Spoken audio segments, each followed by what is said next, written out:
Hey, chapter 11. Yeah, This is chapter 11. Chapter chapter 11. 11, episode allow, 11. allow episodes. We're calling it chapters now. Do you know? It's biblical, bro. It's like the Bible. Chapter 11, Psalm 3.2. Let us broadcasters again. Again. Another Bro, episode, Shoot Dog Podcast. Why haven't we stopped yet? I don't know. I blame you. You getting me up in the morning. My 2:30 morning. I literally woke up at 2:30 today. I had a long night last night. It was good. Bruh. It was good. All night, man. Shit, I guess we both had a long night. I know I called you yesterday. And, yeah. I you missed was it out. because I was out. Yeah, I was out. But Yeah, but I called you last night from the mist of my outing. This was me and my wife's first official in the city outing since COVID. So it wasn't just going to the store to buy, make purchases. It wasn't just going out to eat. We've done that several times, but this was the first time we went to an actual event in public, and it felt weird. It wasn't weird because we were there. It was weird because we know normal. Yeah, we know That's what the one. we progressively, like, when the Getting back to pandemic. normal. Yeah, when the pandemic started, once restaurants started opening back up, we were hesitant to even go out to eat and dine in. We started doing that several months back, and it felt normal. It felt weird because it felt normal, like you said. Yeah, like I the same thing yesterday. We went to a rooftop wine bar. Me and my mates, because he's getting married in a couple of months. Cool. I haven't seen him for like not me, bro. He is. No, I'm saying to him. To him, yeah. But basically, yeah, I haven't seen him for a good year or so, because he's been in that time. You know what is really interesting? How time flies, because this is why I said life is short, and sometimes you got to really appreciate life, and you got to really, really kind of just enjoy the moments, enjoy the good moments, because what you don't realize, life catches up really quickly with you. So from his perspective, he got in the space of being in COVID, he's had a kid. He's now like probably like a year and coming up to a year. Haven't seen him for a year, and then now he's also arranged to get married. So in a year and a bit, life changes massively. So you don't know what's coming up. So enjoy the life, enjoy the victories, and enjoy the positive, and keep moving forward, and keep doing your thing, and keep working at being excellent. Because at the end of the day, you don't want to have any regrets when that day comes. You don't want to have any regrets. That's what I say. Nah, man, and it's the small victories that you really got to celebrate, because bigger ones come so few and far between. And I feel like a lot of people don't know how to do that. I come across some people that seem miserable. I don't just want to put that on them, but it's pretty obvious when you come across somebody that just, especially when it's somebody that you see on a regular basis, and there's just always something. Like, stop being so miserable. Like, is it? I want to tell them to stop being miserable, but I don't know what the cause of the misery is. Is it just life? Is it your outlook, your mindset? Is it something wrong at the moment? Is it something big that's going on? Like, why are you always? How can we help you? How can we help you? That's help me help you. Yeah, exactly. But the thing is, it's for me personally, it's the small victories that build up to that big victory. So it's the small collectives, the small. Yep, I'm doing this, plugging away at this. This is working well, and then it kind of engineers into this big victory. And then that's to me personally is the way I look at it. Is every step that you make forward is a good step. So I'm saying every step that you make forward is a good step, and it leads to your bigger goal. And you're like there's always references online about don't never stop digging or never stop working because you don't know what's around the corner. And that's the ethics that I use. Some people get really tired and say, "What's the point?" But then my philosophy is, "What's the point not to?" So like mine's opposite.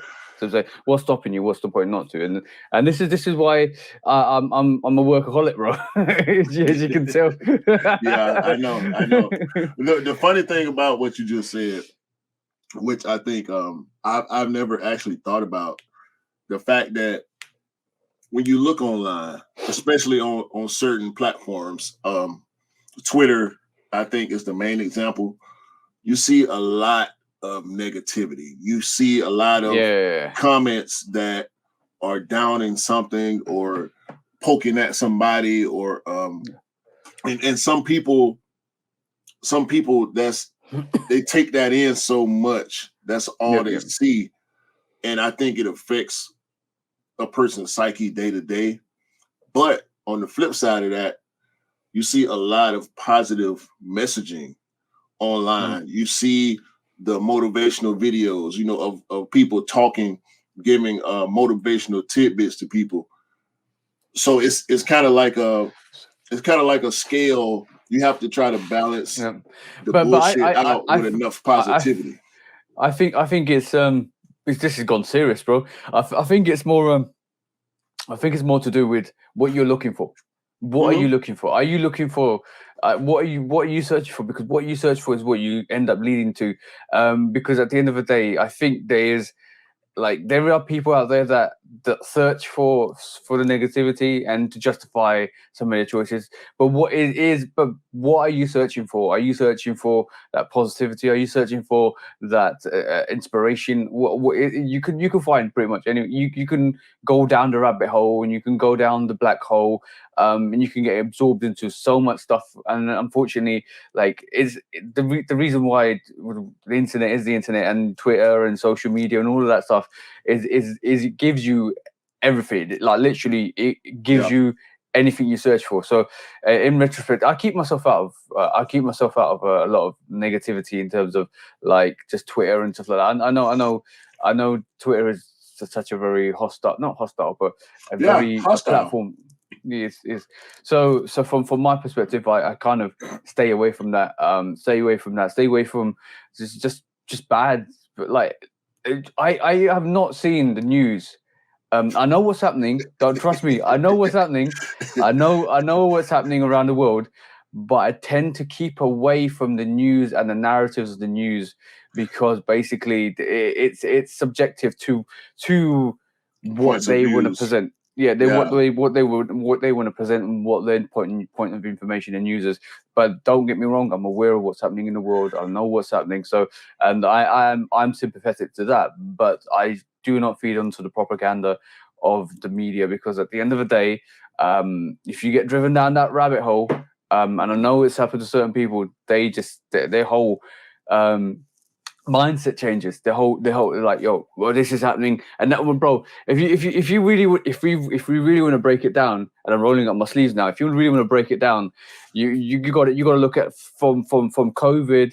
We've gone into this war Russia's gone into this battle with Ukraine. The news works on the agenda to bang, bang, bang, bang. Yeah. Next thing.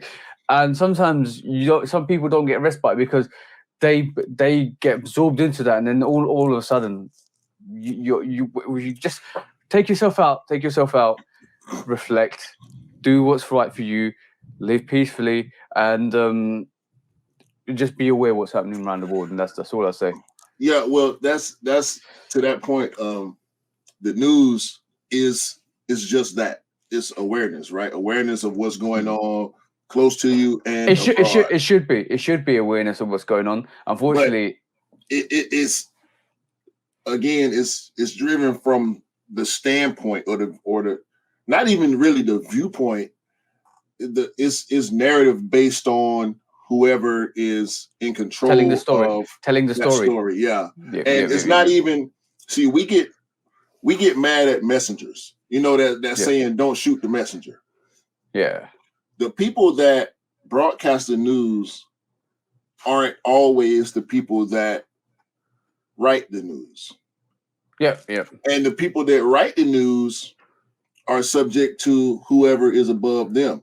And they say, hey, write this from this standpoint. Yeah. And they give it to the person to broadcast.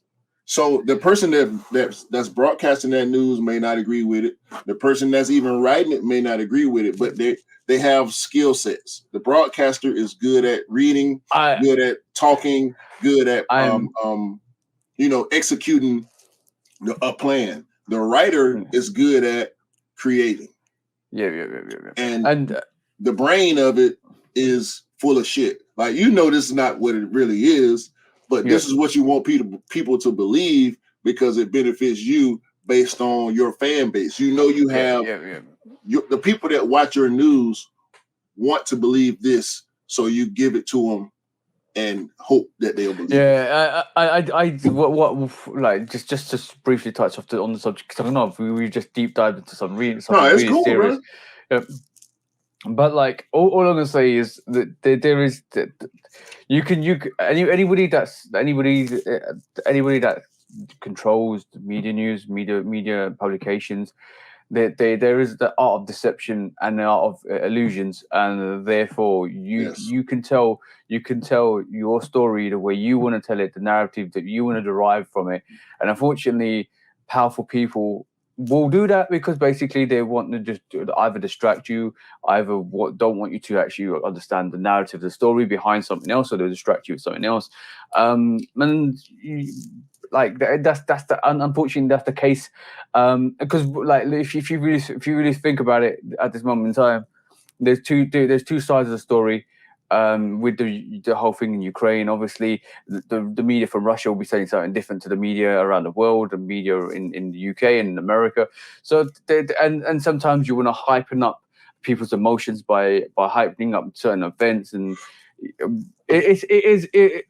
unfortunately we live in a day and age where like if you're from the Western world, and you're not from like Russia or China or North Korea. I'm not even vouching for any of those states or countries. What I'm saying is, like you can engage in conflict just from words.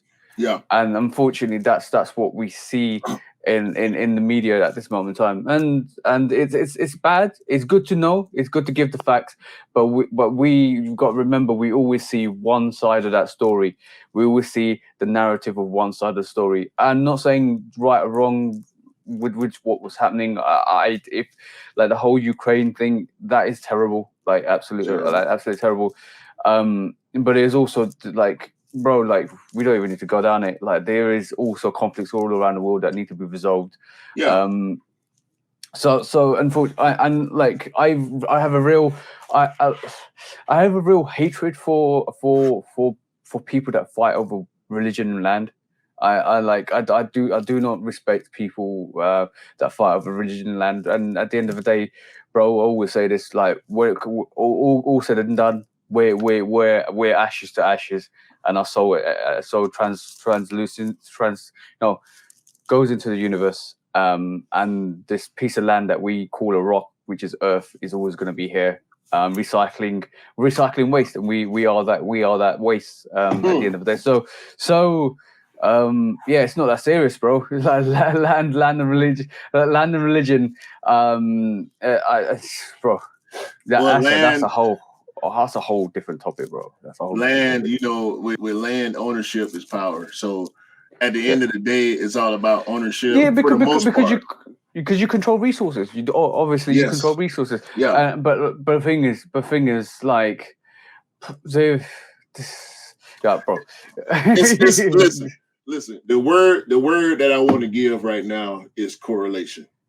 Yeah. And I had this in my mind before we started. I wanted to speak on correlation, and it's funny that this beginning conversation is pretty much like a topic, unplanned topic in a way, because we do plan topics. Sometimes it's off the cuff, and sometimes it's planned. But the word correlation, because so many things correlate from one subject to another, right? Mm-hmm. So this is the Shoe Dog podcast. We are sneakerheads. We have a relationship because of sneakers, you and I. With and also other people we have relationships with because of sneakers, but we're all human at the end of the day. We all live on earth. I'm in the US, TJ is in the UK, Scott is in Scotland, E is in Africa, but we all see and recognize certain things that are happening in the world, no matter where they're taking place. And we all have sympathy and empathy for people that are going through these hardships. And even though we don't have to go through them, just like you will see, I see people all the time that are down on their luck or having a bad go in life. And you feel something for that person. I don't want to say feel sorry, because you don't know whether that person put themselves in a bad situation or it was just bad circumstances. Mm-hmm. So I don't like to say feel sorry for, but I've been there before. I haven't been as bad off as some people, but I've been in a bad place a couple times in life. So I empathize and sympathize with people that are going through bad things. And when I say correlation, along with the news side of things, it correlates to sneaker news in general, not sneaker news, the website, because I do enjoy sneaker news, the website. But sneaker news, to me, it's either or. Either we're talking about it because this is what we think people want to see and what people are talking about, or we're not talking about it at all. In sneaker media, when you get bashing and discrediting from, and we do it when you get a Crimson 4 or UNC 6 and it's bad quality, we're gonna talk about that, right? Oh, of course. You got to keep it real. You got to keep it real, bro. Like, I feel like you just have to be honest. And there's certain situations that happened recently which questions people's morals and thoughts process. But first of all, you got to be honest to yourself, and second of all, got to be honest to other people. Like for me, diversity is the key to success. Like I will not sit here and not have a conversation with any person out there. And my group of friends is very diverse. I have friends from all around the world. Like I've obviously Q. You're my brethren from America. I know E from Africa. I have a diverse multitude amount of friends from different cultures, different religions, different backgrounds, and I never ever question the ethics or morals, because that's what they believe. I'm not here to subjugate my thoughts on people either. I like the open conversation. I like the dialogue. I like the conversation, and learning diversity is a massive bonus. Segregation is never the key to anything, bro. Like for me, you can't segregate a certain type, certain culture, certain race, certain religion, bro. Like that I can't do. And unfortunately, I want us all to be happy. Like and unfortunately, that's never going to be the case. Well, segregation is a product of the machine of cultural. I don't even. I believe this is a word. I don't know if I ever heard it, but I'm gonna just say it the way I'm thinking about it. Culturalism. Yep. Culturalism is, this is my culture, this is your culture. They're not the same, so I'm gonna stay over here with my culture and not even bother to learn about your culture. I'm just gonna dislike your the culture. Differences. You know what I'm saying? And say, this group of people over here, this is what they do. And that's where stereotypes come in. And it divides people at such a high rate, at such a large group of people have this one mindset about another group of people. And it's ridiculous, bro. It's and once again, correlation, right? Yeah. So I don't like Adidas. I'm a Nike guy. I'm a Jordan guy. You're a shoeist. You're a shoeist. I'm a shoeist. You're a shoeist. So look, shoeist. let me go ahead. Let me go ahead and pop it off, right? I'm gonna give myself a yellow sneaker for being a shoeist. For being a shoeist. Because I do have my shoeist moments, right? Where I end up in a conversation with somebody that is an Adidas person.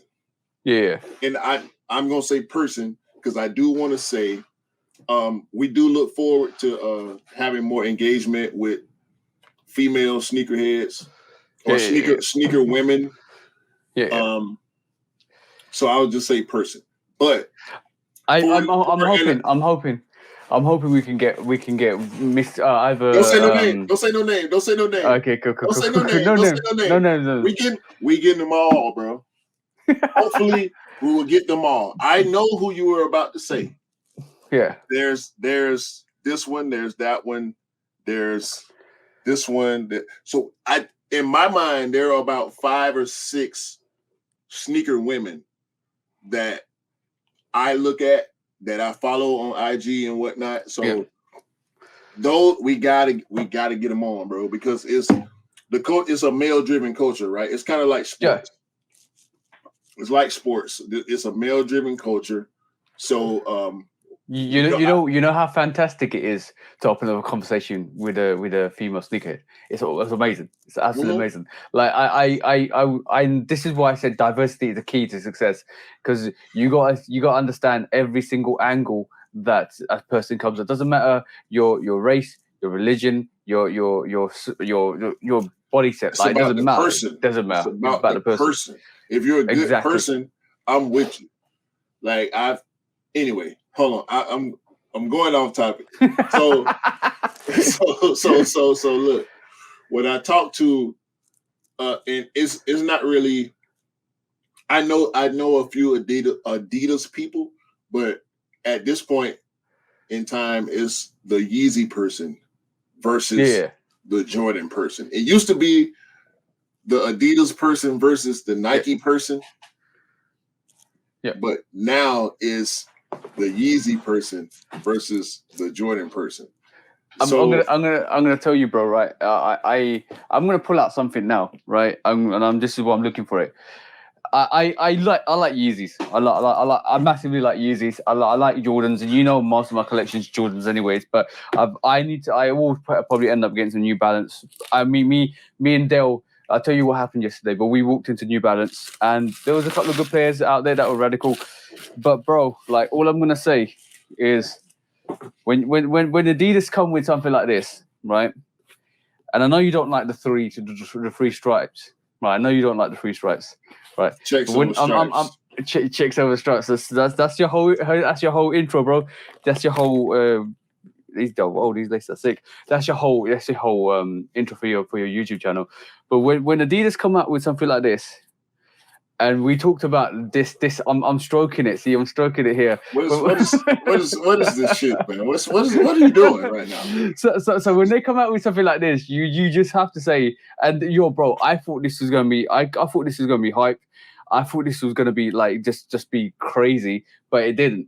And I still love it. I don't care, right? But when they come out with something like this, what is this?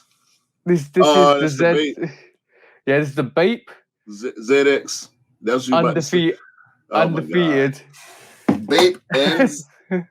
I saw those. You know what? I saw those. Gum soles. I saw those, but nah. I saw those. That was the Bape Superstars, and my wife is a fan of. We call them shell toes. My wife is a fan of shell toes. These are dope. These are dope, by the way. These are definitely dope. I need to un-DS these soon. There's also forums. Forums have been coming hot and heavy lately. I'm tempted to pick up a forum, bro. I'm not even capping with you.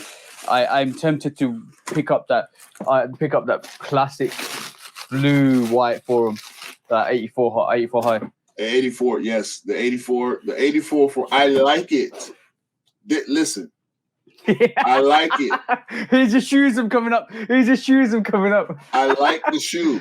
I do. I like forms. Bro, however, like what you buy. Like what you buy. However, I would buy rather what you like. I would rather have a Jordan 1. Yeah, true. I would rather have a Dunk High. And I don't have any Dunk Highs in my collection. I decided to stay on the Jordan 1 versus the Dunk High, just like I don't have any Air Force Ones in my collection. Because the Air Force Ones that I did want, I wasn't able to get my hands on for retail. But I don't hate Adidas. It's checks over stripes for me because I like Nike more than I like Adidas. I like Jordan a lot more than I like Yeezy. The 700 Wave Runner is coming back. Here. It is. I am probably going to try. The last time they came back. Bro, hold on. No. You're telling me you're going to try for a Wave Runner, bro. I could have. Listen, I had it. The last time the Wave Runner came back, a few months back, towards the end of 2021. I know you got Wave Runners over. See, now you got to pull out your Wave Runners. This is why I only like to talk about this type of stuff. You know what I'm saying? Because hey, look, I like the Wave Runner. I entered a couple of raffles. This is not it. Shit. I entered a couple of raffles in 2019 for the Wave Runner, right? And I didn't hit. Now I don't have the Confirmed app, which most of y'all probably know. The Confirmed app is shebang. Bro, what? Why are you giving me that yellow, bro? Come on, bro. I'm just showing you the Wave Runner. I'm not giving you a yellow. I'm not giving you a yellow. I have to come back that Wave. This is the closest shoe to me that I can pull out right now. Okay, because I gotta have this shoe. I gotta have this shoe every putt. Just like TJ, y'all know by now if y'all been watching. We gotta have these shoes on hand, readily available to give out them cards. All right. yo, no cap. The Wave Runner is a classic sneaker. Like I think when it came out, 2016. I think 2016 was the first time it came out. So, but bro, like I don't keep up with that shit.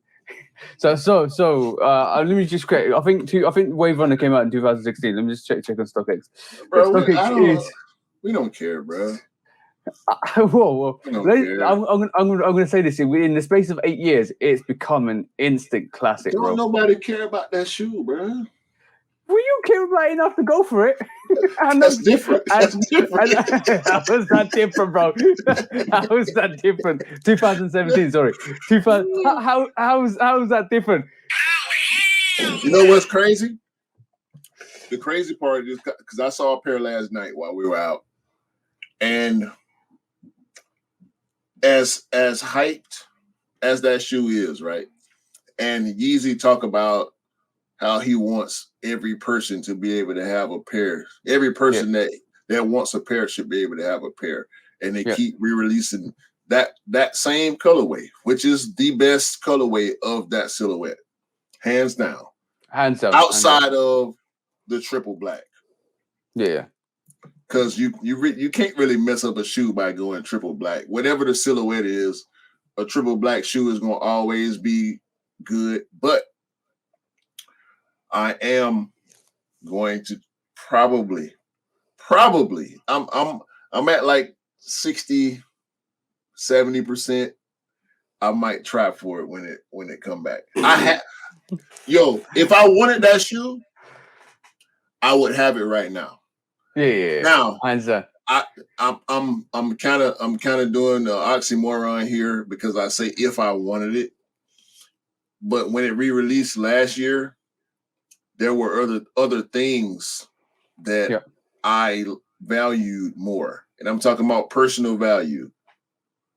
There were other things that I valued more at the time, where I was like, nah, this coming out next week is a Jordan. That Nike is coming out. I still need to try to get these Nikes or Jordan from 2 weeks ago. Like, nah, that 250, bro. Like, hold on. Somebody wants to say something to you. Hey, Q. You know you want me. Come and grab me. You like my wave running skills? What are you doing? What are you? No. You take this. You take this. Okay? You take this. And you put it in your pocket, okay? I want you to take this right here. You put this. You Q, friend. Friend. Nah, sneaker friend. Hell no. You take this. You take this, and you put it in the pocket, in your kangaroo pocket of your hoodie, all right? Put this in your pocket right now. That's what you do. God damn it. I ain't finna do this with you. I'm not finna do this with you, okay? You done tried me for the last time on this episode, all right?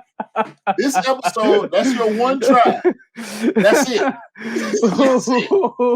Nah. By the way, bro, I have a spare wave run if you need it, bro.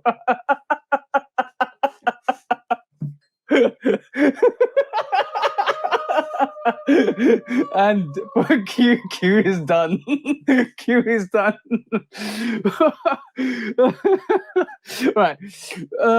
Back to normality. That was so random, bro. Y'all see what I got to deal with, right? Y'all see what I got to do. See, he doing it in public now, right? I have to deal with this all the time. Y'all don't know. See, we talk all the time. I mean, this guy right here, this dude, TJ. Hold on, let me put you on blast. Right? Let me put you on blast right now. Hold on. No, I need full screen on this guy. I need full screen on this guy. Put your full screen up now. Put it up now. Nah, I can do it. Hold on. This dude right here. You see how he laughing? He is having a real good laugh right now. All right. Because this is what I have to deal with 7 days a week since I met this man. This is why we have a podcast. Because the type of shit, bruh. Yo, bro, I oh my god! I like to have fun, bro. No. This ain't fun, bro. This is not fun. It's not fun for me. Yeah. Then you gonna talk about you got another pair? You got two? Well, I literally had 2 pairs because I've copped 2 on the last release. I had that pair for Steve. Who's from Trainer Heads. Shout out to Steve from Trainer Heads. And he hasn't picked his pair up. So I know who waved the cop for them this release. And yo, bro, it's there. It's there if you want it. We're gonna talk about that off camera. Don't you ever put me on blast again about no fucking Yeezys, all right? It's checks over stripes. You're trying to ruin my brand. It's checks over stripes at all times. You know you want me. You know what? Let's what you pick up, man? Let's talk about pickups. Let's talk about pickups. I picked this up, bro. No, you didn't. Last year. No, you didn't. I picked up the Wave Runners last year, bro. No. All right, cool. Back to normality. No, it ain't. No. What you pick up, man? What you pick up? Right, cool. All right, Please. shall we go? Shall we go for my pickups or shall we go for your pickups first? Nah, go. What you got? What you got? Some more Adidas? You got some slides? You got some slides? Oh, You got some foam runners or something? We had one victory, by the way. We got he slides. Yes. So yes. that's an amazing, and shout out to Crepsaholic and Crepsaholic. Yeah. We got E. Rich Uncle E finally got a pair of Yeezys. And he just came down a peg too, just because he got some Yeezys in his collection. Yo, I guarantee one day you're gonna pick up those slides. No, I guarantee one day I'll send them. I'll grab a pair of slides and send them to you for your birthday. Never. No. You can wear them. You can wear them like a medallion around your neck. Listen. If I do, you know what? I made a bad joke a couple of weeks ago. I ain't even gonna do it now. I'll do it. I was about to make a real bad joke because you said that. I'll tell you off camera. But I don't even buy Nike and Jordan slides, bro. I'm just not a slide guy. Yeah. You know what I mean? So nah, bro. Slides to me, and I'm gonna say this, and this is no offense to anybody that wears slides outside of people that wear slides in the wintertime. Because wearing slides in the wintertime it seemed crazy to me. I don't understand it. I'm not gonna diss people that wear slides in the wintertime, but to me, to have your socks out in the wintertime, it's cold, bro. It just seemed crazy to me. It's really cold. It's really cold. Slides, bro, like, because I see people that are legit. Well, I don't know. I can't speak on their legitimacy. But as a sneakerhead, having slides to me is kind of pointless if I'm wearing them outside the house. Yeah. Because I got all these shoes. You got all them shoes. Like, bro, I'm wearing them. At some point, I might hold them for a year, but I'm going to wear them. So having slides, bro, is like, I don't like no slide more than I like any of my sneakers. Yeah. Not even close, bro. Like it's a fucking sandal, bro. Like we're not doing sandals, bro. Sorry. And if I do ever own a slide, it will be a Nike offline. So pickups, man. What you got, bro?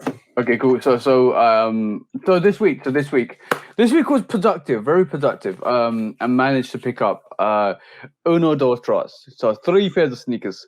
Let's go. Right, this week. So first one is, by the time recording, the video's already dropped for this. What we would normally record on a Sunday. So the video's already dropped for this sneaker. It is a sneaker that I'm going to try and complete the collection for, because there's 3 variations of the sneaker. We've already looked at one variation, and the first one is the Air Trainer 1 Dark Smoke Grey. Yo, look how dope that looks, bro. Look how dope that looks. Bruh. On camera, in hand. I tell you what. I want it. I really like that shoe. And I do want that. Look at the 3M popping, man. That 3M is really, really popping on that shoe. This shoe would not be the same if that yellow mustard midsole wasn't there. That's the only thing I don't like about it. I wish they would have changed the color of the midsole, but that doesn't take away from the dopeness of that shoe. And using your rating scale, I'll give that a 4 goats out of 5.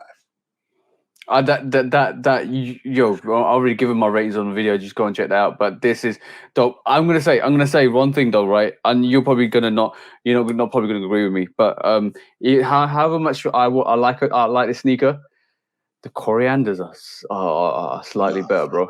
Nah. To me, you know why? There's something about that tan. There's something about that tan that does it. That I don't know.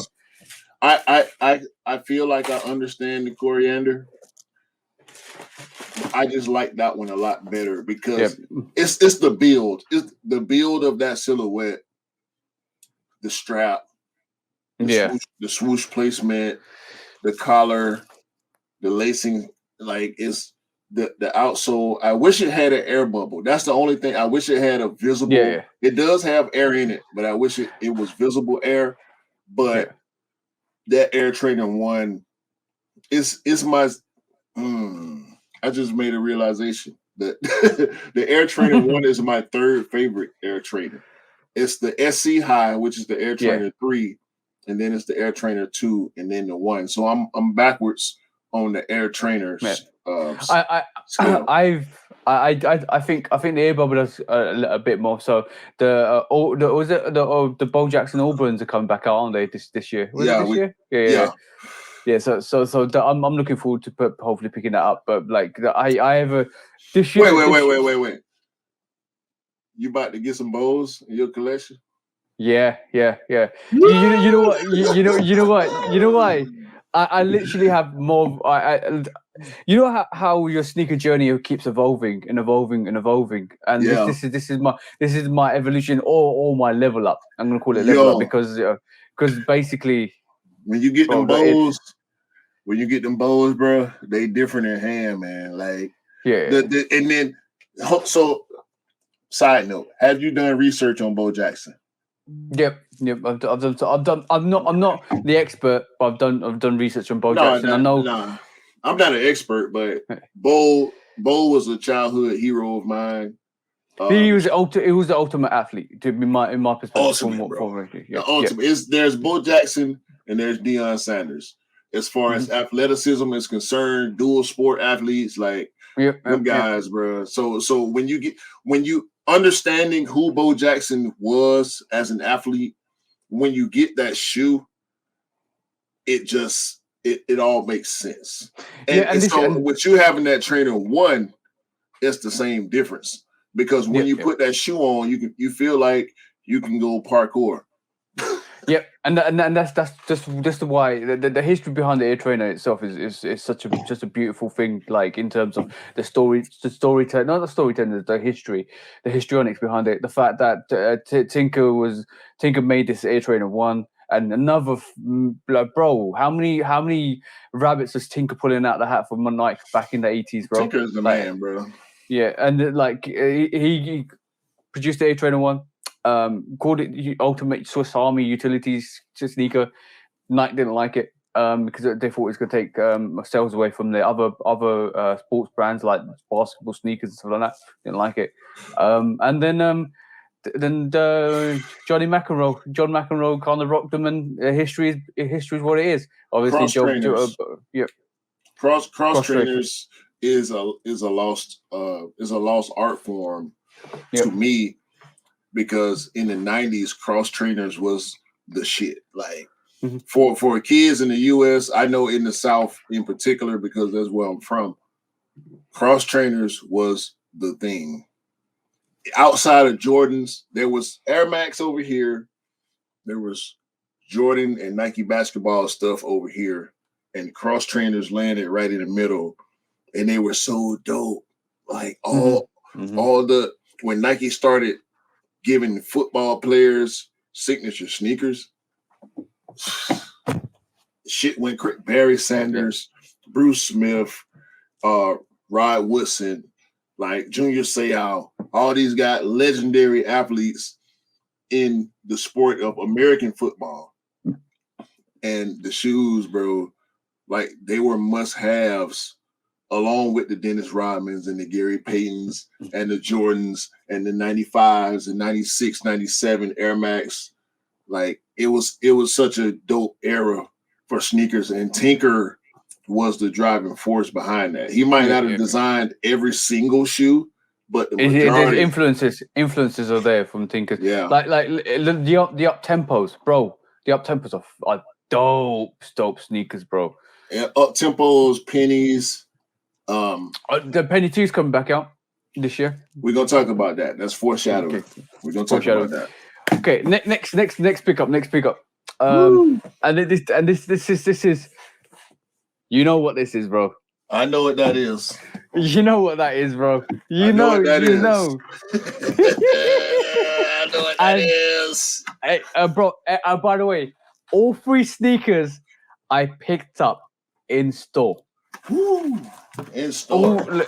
In store. So welcome back to picking up sneakers in store and them sitting, because basically this 13, that's a 13 box, by the way. And if you know me, you know me, because basically I love 13s. Like I got all the 13s down the side here, which you can't see. Actually, We both love 13s. Look at those 13s, bro.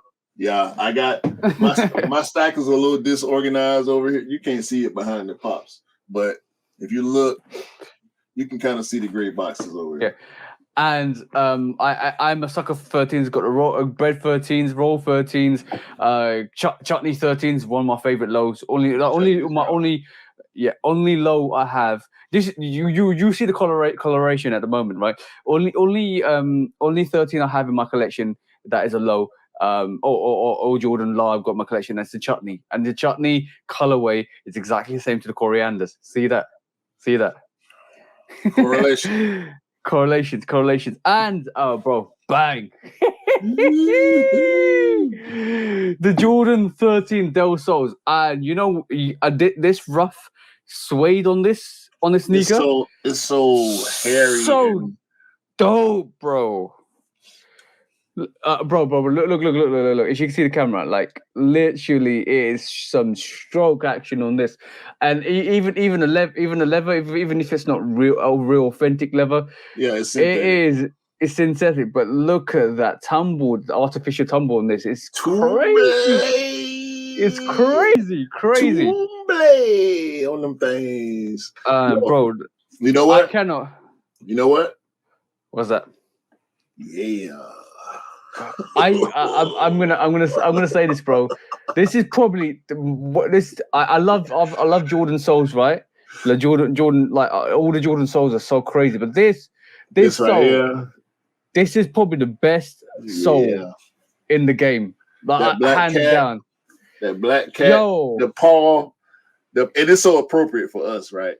Shoe dog paw. We got the paw. Even though he was the black cat. These 4 paws right here. It's panther paw, isn't it? Yeah. That's the inspiration behind this sneaker, and this is why I love 13s, bro. There's so much complexity and dimensions behind these 13s. Yo, put both of the sneakers together, you get cat's eye. But this is a cat's eye. Like literally, the sneaker is so dope. The paw print, the 13 behind the tag on the tongue. Why did they put a tag here? Yeah, it don't make sense, but it makes sense. Like, come on, bro. Like, but the colorway alone, summertime, summer vibes, bro. Yo, summer vibes. So I tell you what, and I'm gonna say this. This makes up for the mellows, by the way. This makes up for the mellows. Listen, the Starfish 13 is done. It's done. I'm glad I didn't find time to wear it, because it's out of here, bro. That's sneaker spot superior. And you know I'm a 13 fan, right? I will pick up every 13 that's out there if I like it. And I didn't pick up the Starfish 13 because I didn't like it. I liked it because I'm so enamored with that shattered backboard colorway. Yeah. The orange, black, white is just so dope to me.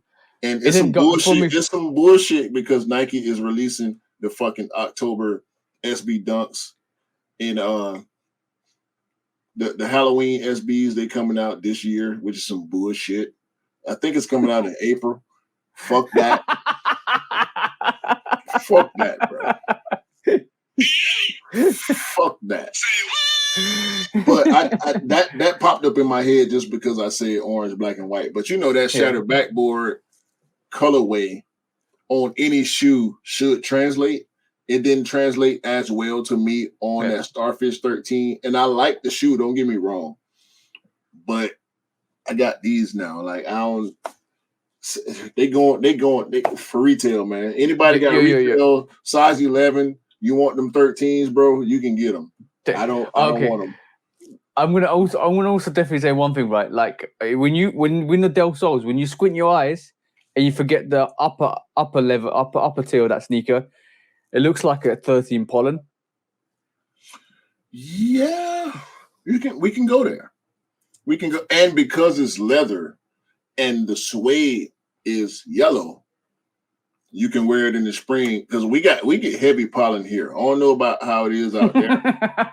Yeah, you We told me get last time, bro. super heavy pollen here, so like that's a springtime step. You might have to clean your laces after a few wears, but I've a very good thing that everybody could do down your ends, bro. Like it literally, when it's pollen season, what you guys should all do is wear your Jordan 1 pollens or wear pollen affiliated colors. So anybody out of town that's driving through and saying, why they got all yellow on? And just hold a sign up because it's pollen season. Yeah, I was actually because you got a plot right now. So at this point in my collection, I'm plotting on which shoes I can't. The suede shoes, they done for the spring. Yeah, they done all leather, easy wipe off.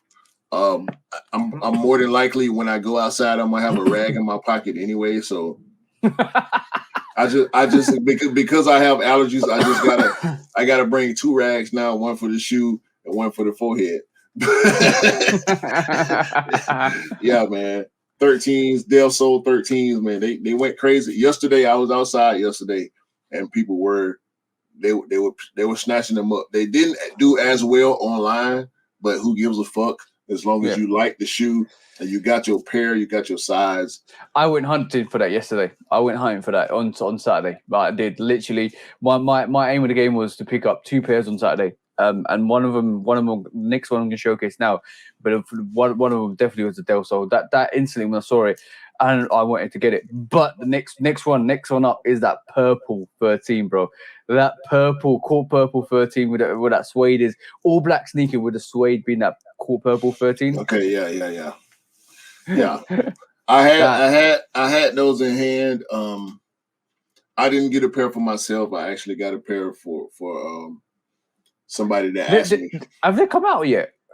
Yeah. No, they haven't come out. I don't think they come out here. Not there. They came out here a while ago.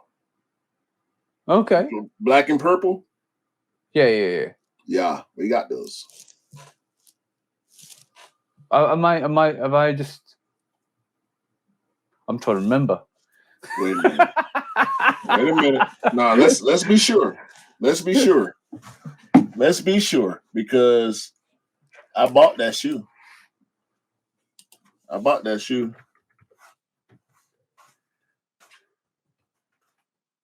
was just double checking. You might be right here, bro. Yeah, it's on eBay. No, I'm searching. I am so dumb at this moment in time. You got it. Yeah. For fuck's sake. I'm living in the past here. I have got them. Well, I have got them. Well, here. Forget what I said. I've got them. That show you how much he loved 13s. He forgot sneakerhead problems. Sneakerhead problems. Yes, that is definitely sneakerhead problem. Listen, anybody that got as many shoes, if you got over, and it's a problem. It is a problem. If you got over 50, 60 pairs, and for those that collect, I know we had Scott, and he said he don't like to use the word collect because he wears them, but. Yeah. I don't see where there's much difference in that because it is a collection. I don't collect to display. Like I can't remember who I saw say it. One of the bros said it on Instagram. It was Rick the Third, actually. This ain't a museum. No. Hands down, no. If I was buying shoes to display, they'll be in my front room. Nah, this is my sanctuary. This is my place of peace right here. I can come in here when I'm in that mode, which I am in a lot of times. I can come in here and reflect. Yeah, go through my stuff, pull certain stuff out the box, maybe throw it on feed if I ain't wore it yet. Walk around the house or whatever, just to activate that phone and make sure stuff is staying intact. But yeah. Yeah, sometimes you forget, man. It's all good, bro. I could give you a card for that, but then I would have to give myself a card. So you know what you know what actually I was thinking, right, was I've got the Royal 13s as well with the blue variation. My mind was set on that because I've got the breads, I got the breads, the flints, the red flints. I got the chutneys, got the Royals. I've just picked up Del Sols, and I totally forgot right in that corner up there. I got another 13. And that is the court purple 13s because I did the review. It's on YouTube, and I totally forgot about them. Yeah, and that's a shame because I need to wear them. Definitely need to wear them. I think the Royals are underrated. Yo, bro, hands down. If you like, I'm gonna say one thing. If you have a red variation of a sneaker, it's also good to get the blue variation of that sneaker because it does really well. And I love those rolls, and it's nice to have that diversity in your collection as well. You got the white and blue and the black and blue, or just the black and blue? Black and blue. I wish I would have got the white and blues before the price went up. What would you mean? There's the white and purple. There's the white and blue, just like the so this Del Sol is pretty much white mellow 13. Yeah. So we got the black Royal. Oh, the white and purple was just when did that white and purple come out? This was a few years ago. Yeah, I don't white and purple. It's white, purple, and yellow. Some people call them the Kobe 13s. And there's the white and blue also. That is pretty much a blue cherry. The blue, the cherry 13, the white and red. Yeah. The Chicago 13. It's pretty much the blue version of that Chicago 13. So I don't have those. I don't have the white and purple, which I wish I had. Dope, very dope colorway. It's the same thing. White upper, black suede, purple suede with the black sole, and it's yellow on the bottom. Yeah. See. At that time, I don't think I was picking up 13s like that because they were coming out in 2017, 2018. Right. But I got another couple. He got games. And I got the Obsidian 13s as well to go with that. I wore my He Got Games last night. I think I left them downstairs. But before we go into this last sneaker, this is right there. Guess what I popped out in yesterday. Mr. Home. I saw it. Look at the lace. Oh, you are some kind of guy, ain't you?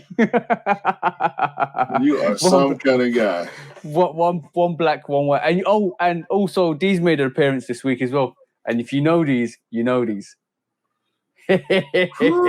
International Flight 12s. These came out like on feet this week. These are gorgeous, man. These are absolutely gorgeous. And you know what? That inner line. Look at that inner line. I was about to say you got to show the inside. I'm gonna give you a yellow card if you don't show the inside. I promise you. You was gonna get it. If you would have put that shoe down and went to your last pickup, you was gonna get that yellow sneaker.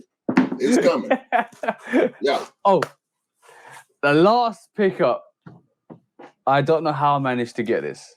I don't know where. And I literally shout out to the bro Scott Simpson. Bro, Scott. you literally messaged me and said, "Selfridges has still got these in stock.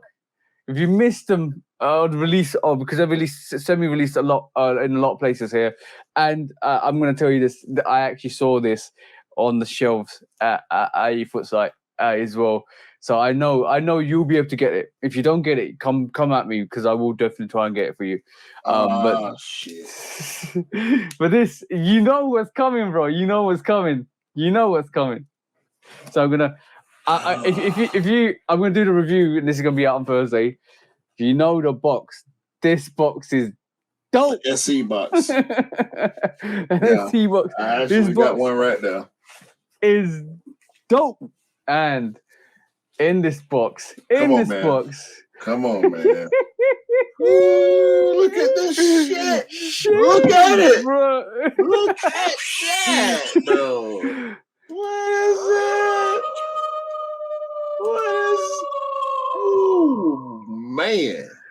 Jade Horizons, bro. Bro, what is show? So what does it feel like? To own this sneaker? No, the Yo, materials. I was chasing this. By the way, I'm not gonna give you all the secrets, but I'm gonna definitely tell. Go and watch the review on Thursday. I'm sorry, I don't want to bust up the review action. No. But all I'm gonna say is, bro, I've been waiting for this sneaker since October last year, bro. Yes, we both have. I'm gonna say this Jade Horizon, like in the camera, it looks a bit lighter than it is in real life, because in real life is a bit more greeny. The off white takes on this is fire. The off white takes on the laces and the lace lock is fire. Virgil right? lives. Virgil lives in that shoe. I actually thought this sneaker, right? This sneaker right here, I actually thought this was Nubuck. Don't do it. Don't do it. I'm not gonna do it. Go watch the review. Love Kicks Custom on YouTube. Subscribe, comment, hit the like button, share all that shit, man. All that, bro. How you gonna smell it in front of me? You gonna smell it in front of me, bro? That's what we doing. That's what we do. You know what? You know what? You know what? I got you. Okay. By the way, if you struggle to get this on the 25th, give me a shout. I will source this for you. Because the Jade Horizon 5s is an essential if you're a 5-head. 5-head all day. Listen. I'm just saying. That shoe was supposed to come out in the fall of last year. It was supposed to come out with the Bluebirds, and it kind of didn't. So definitely dope silhouette, dope colorway, dope everything on this sneaker. And it's a light pink on that. That'll be the first shoe. Light pink? I don't see no light pink on this sneaker, bro. It don't look like. That's what they say. Pink haze. Where the colorway is Jade Horizon Pink Haze. Pink haze. I can't see no pink haze on this sneaker at all, bro. Hey, you just made me feel even better about it because I don't wear pink like that. Look, bro. Can you see any pink, bro? I can see on that Jumpman on the tongue. I can see a little hint of pink there, but really? it looks gray, very grayish, silverish. Yeah, it's very silverish, bro. But when you see it on pictures online, it looks.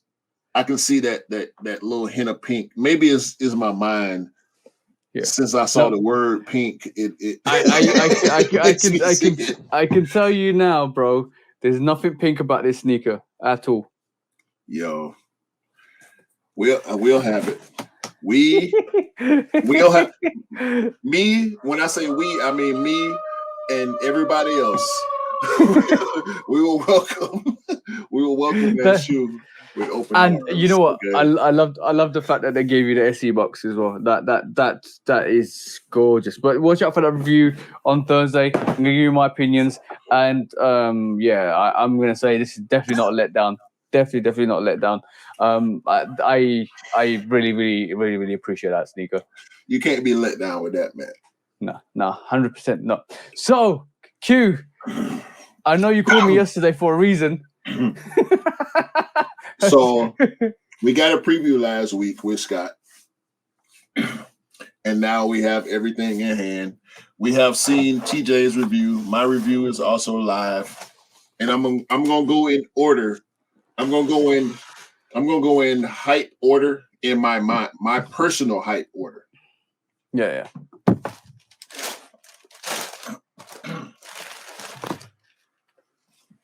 Finally. Hey. Finally. The playoffs.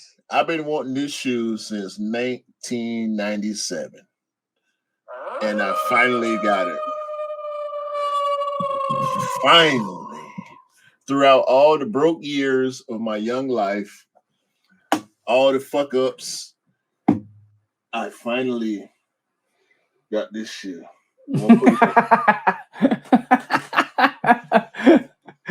You know what's really funny, bro? We're an hour in and we're still looking at sneakers we picked up last week. Yo, this month is, I told you, this month is broke season, yeah? Man. Bruh, I'm glad my wife ain't hearing this.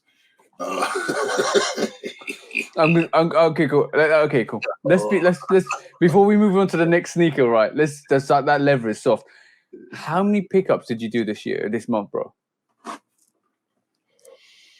6 or 7. Yep. Ooh. Yep. Eight for me, bro. Worse. It sounds worse when I say it out loud.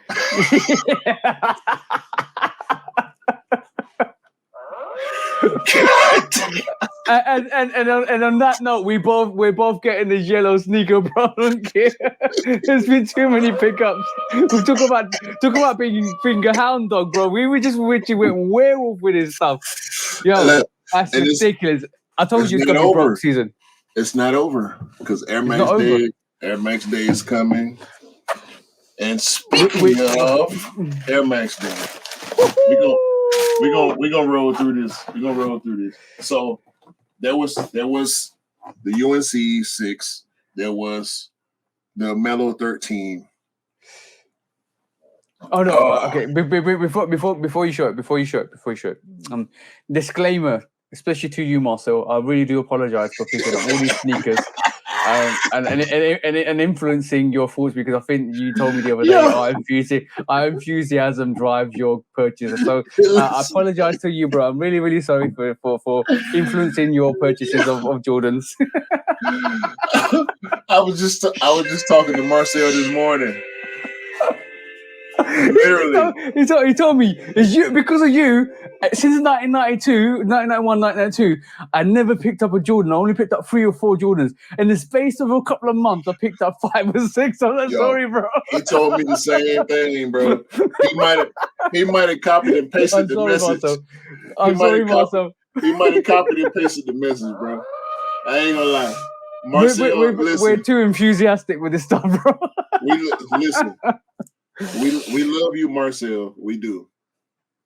And listen, Marcel is one of the biggest supporters of everything that we do, from my channel on YouTube, your channel, straight to the toe, our individual pages on IG. So Marcel is definitely the bro. I have regular conversations with Marcel about sneakers from time to time, but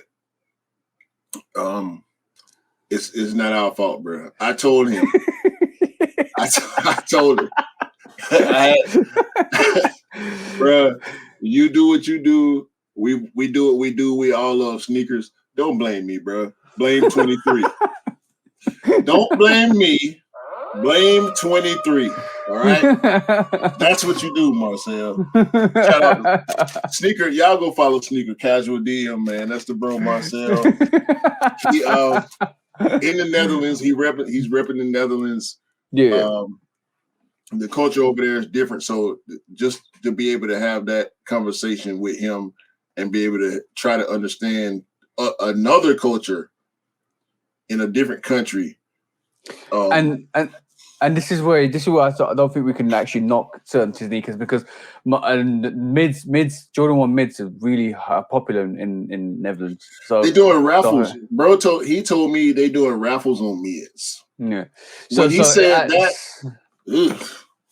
Out of respect, I'm not going to diss any sneaker going forwards. Like in terms of the silhouette.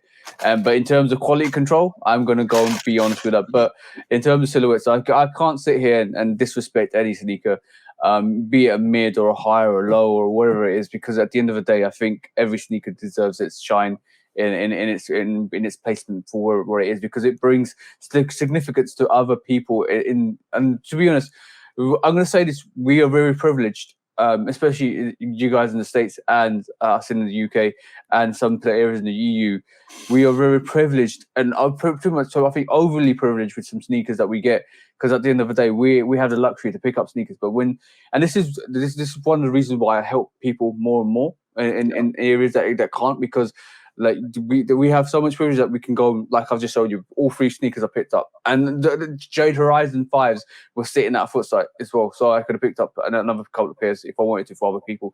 But this is why I actually do this, and I want to do this because people so it's like Marcel will tell you, in Holland everything sells out, you can't get nothing. They're doing raffles for mids. Who heard? We don't even do raffles for mids here. So in that climate, he in East Africa can't get sneakers. He can't walk into a shop like we can to get sneakers. He has to go all the way down to South Africa to even go to a resale shop. So in terms of that, I'm gonna say like I'm not gonna go in future. I'm not gonna go on this any sneaker like in terms of the silhouette because I think it's disrespectful to the people who pick it up as well. Yeah, we can't do that. We don't want to fall into that sneaker snob category that we spoke on last week with Scott. Yeah. So we'll always have our opinions and our point of views, but at the end of the day, rock what you like, buy what you like. Yeah. Exactly. So and to be honest, like there's some really special mids out there. Definitely some very special mids out there. And from that perspective, like I do appreciate mids. I just wish they would bring a bit more better quality to them, a bit more originality to them. And that's my only qualm. But the whole silhouette, I don't mind it, to be honest. Right. So this is number 3 because we did my number 1 together. The playoff was 2. Yow! What was your number 1, by the way, bro? The Del Sol. Oh, okay, Del Sol. What is that? Velvet? That, bro. I see. The mellows are nice, right? Yesterday it happened. Del came over in the morning, nice and early, and we ended up going to Central London. And Del picked up his heavies, his concept heavies. Dope, bro. You need to get them. I'm probably not gonna go full pack on these. But I do want to say we see the denim from the toe.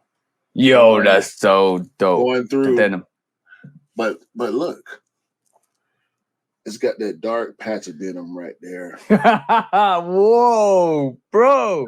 Bruh. Yeah, you know what? The really good thing is the material choice placements are all different on all the concepts. Like literally, like one concept heavy to another concept heavy would totally different. One might be darker, one might be lighter. And even the mellows are the same thing. And I know you're gonna pull this out and look at that, bro. The placement, the paisley placement on that back tab is, or not the back tab, but the back part of that sneaker, the back heel is different. They're totally different. Like the denim, everything is different. It is so dope, so dope. The swooshes and the green mudguard are the only things that are the same. Constant. Yeah. I mean, the speckles on the midsole, speckles on the eye bubble, the air bubble, and that corduroy, bro. That corduroy. You know the tongue itself reminds me of but like a couple of years back, Rihanna released his was it Stompers? Was it Reebok Stompers? No, it was Adidas Stompers. Like she had like this all purple Fenty Stompers. So I actually picked up for my girlfriend's sister because she really wanted them, right? And I sourced them for her. That velvet on that tongue reminds me of that sneaker because that whole sneaker was wrapped in that red velvet. Yeah, man. These different, bro. The purposely done now. Let's reiterate, purposely that done. That quality control, bro. Bloody hell, that quality control.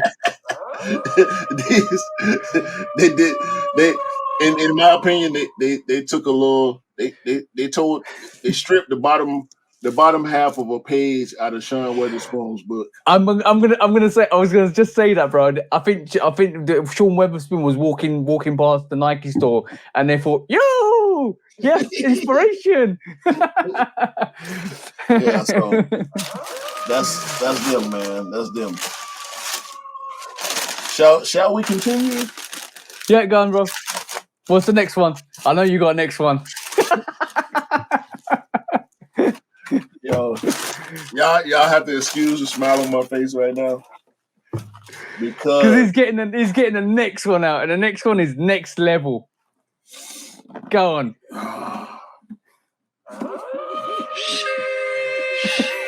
You should argue. If you don't know what you're looking at, that is the Jordan 1 Rebillionaires. Like, dope. What you said? What you said a couple of weeks ago, bro? Rebelli. Bro, that is amazing. And yo, stop stroking the box. I see this new shoe, bro.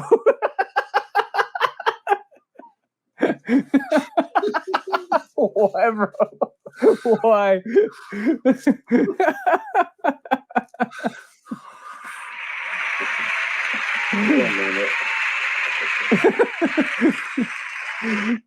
Yo, bro, you almost. Did you need a room? Do you need a room for you and your sneakers, bro? and we can see live this Foot Locker employees stroking the box.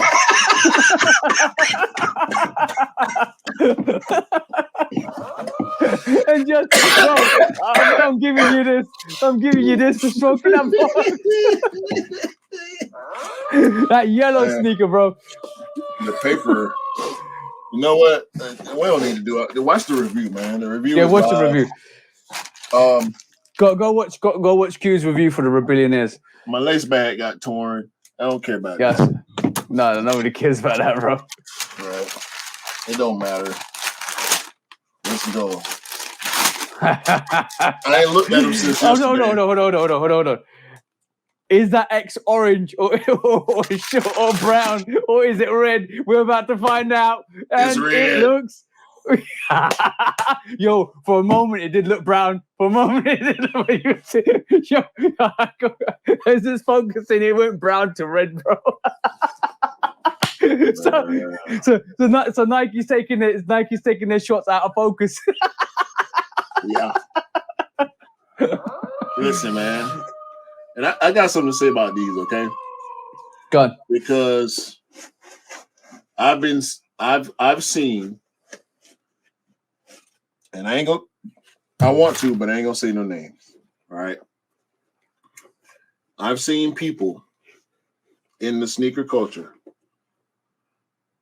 trash this shoe. That's all I gotta say. Sheesh.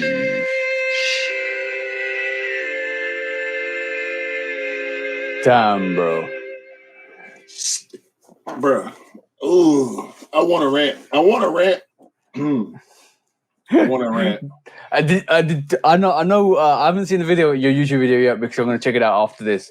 But I know you went on a rant on that, bro. No, I didn't. Did you not? I stayed in pocket. I stayed in pocket, bro. Like I wanted to.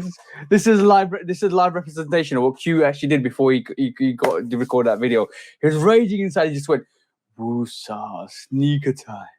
Yo, I was bubbling, bro. I was bubbling when I was hearing the opinions of sneakerheads that I respect talk about this shoe.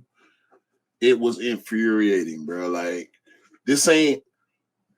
I don't care. You know what? I don't care. I don't care how people feel about it. But the fact that I respect the opinions of the people that I heard talking about it angered me. However, it didn't change the way I saw it. Yeah. I'm gonna say this like just quickly before you carry on. It doesn't. I think sneakers are such a complex thing that it's one sneaker or one illustration of a sneaker will not be the same or won't have the same effect on some person than the other person. And I think that's really true with this sneaker. That's a very divisive sneaker because a lot of people like it and due to what it kind of represents. And a lot of people don't like it because of what they try to execute or the way they looked at it. Because I think that whole narrative comes from what Nike's been doing over the last 5 to 10 years, or even longer than that, because I think a lot of people are still looking at it as a gimmick, and then they're not really really understanding the story. And I think a lot of people will eventually, over time, look at that sneaker and say they've missed out and they regret missing out on it. You know what? It is a gimmick, but how often do we see gimmicks with products? We see gimmicks. We watch commercials anytime you watch TV. Even when you watch movies and music videos, you see product placement, you see advertisements, you see gimmicks, you see stories, you see different ways to advertise. Mm-hmm. I don't care about none of that shit because I like this. Okay. I like this. I don't own shadows. I know you do. Yeah. I don't own breads. I don't own the patent bread. I don't own any variation of the Jordan 1 bread. I don't own any variation of the Jordan 1 shadow. Yeah. So for me, this shoe represents the best of both worlds. It does not, for me, take away from the shadow. It does not take away from the bread. This is dope. Yeah. That's all it is to it. I'm gonna share something with you, bro. Like literally, I like that sneaker, but that sneaker itself, I like that sneaker, and I'm gonna try and get that sneaker. Hold on, is that your undefeated pair? No. Oh, so you got another pair coming? Mm-hmm. Did you just do an alley-oop there, bro? Mm-hmm. I love you, bro. But I'm gonna show something to you. I've been eyeing this sneaker up for quite a while, right?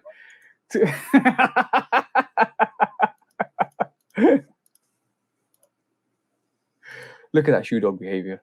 This is shoe dogs in the wild when they come sniffing that Foot Locker exclusive jizz.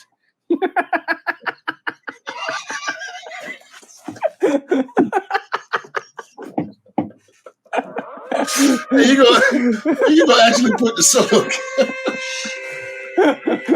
Bro, I don't care.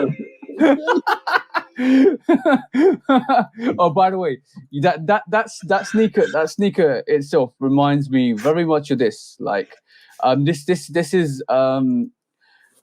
the Steph Curry MVP pack, and this reminds me of that top sneaker up there.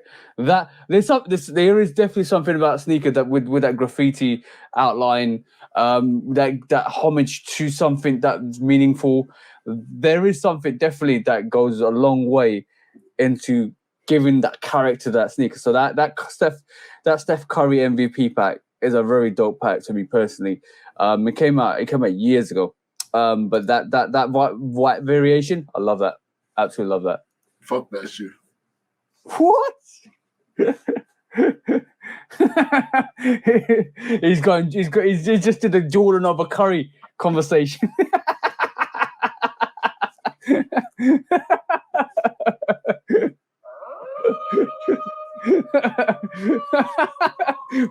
Bro, you can put the sneaker down now. Okay. Tried to. It didn't work.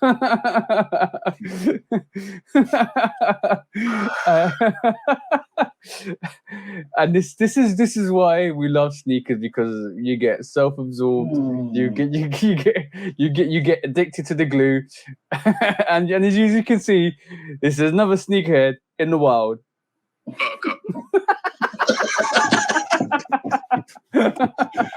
Nah, man, these hard, bro. I don't give a fuck. I don't give a fuck what nobody got to say about these, man. Yeah. And I managed to pick up this pair yesterday. First come, first serve. Bro. I am anticipating receiving another pair via Undefeated. And that pair is going to the UK. Thank you, bro.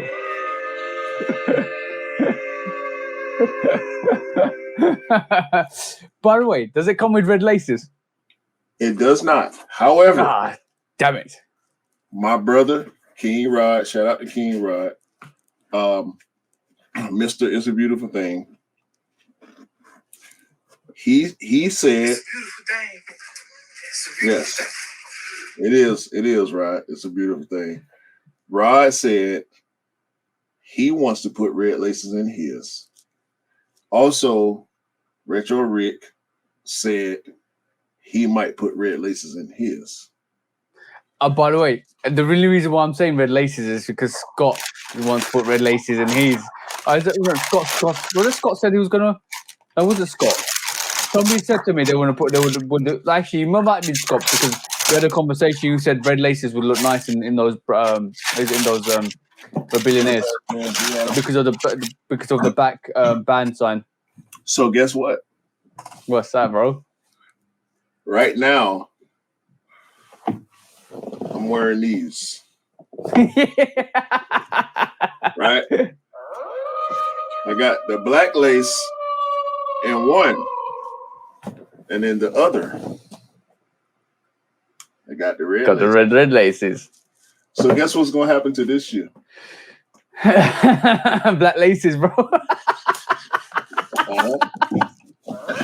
I got the red, and they Jordan 1 laces. I think Jordan 1 laces are the 72-inch. Yeah. So these are authentic Jordan 1 red laces that I will probably try. I might not go with it. Maybe I will, maybe I won't. I probably will. But we're gonna at least experiment with the red laces in the Rebellionaires. Excuse me while I put the top back on my box.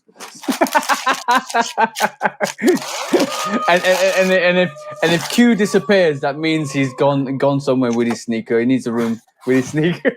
Hey man, y'all mind y'all business. Mind y'all business. What happens between me and my Rebellionaires? It stays between me and my Rebellionaires. All right? Y'all mind y'all business. Don't be in y'all business. Don't be in mine, all right? I'm gonna tell your missus to get that blue light out, bro. You know what? Mind your business, all right? Snitches get stitches. Yeah, true. All right, cool. So it took us an hour and a half to get to this point where we just showcased all the sneakers from last week. Hey man, it is what it is, bro.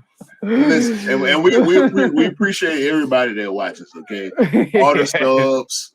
We appreciate everybody that subscribed to each of our channels.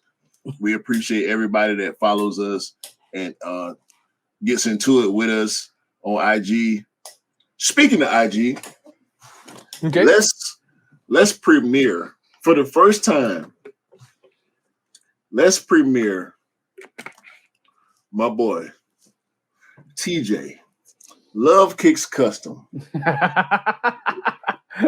Let's talk about you because the sneaker news, bro. What's up with the sneaker news, bro? It's classic, bro. This is legendary content that we're talking about right here. Okay? If you for the people that watch on my channel, if y'all don't follow TJ on IG, y'all missing out. I mean, of course we do podcast stuff. Of course, like he just talked about.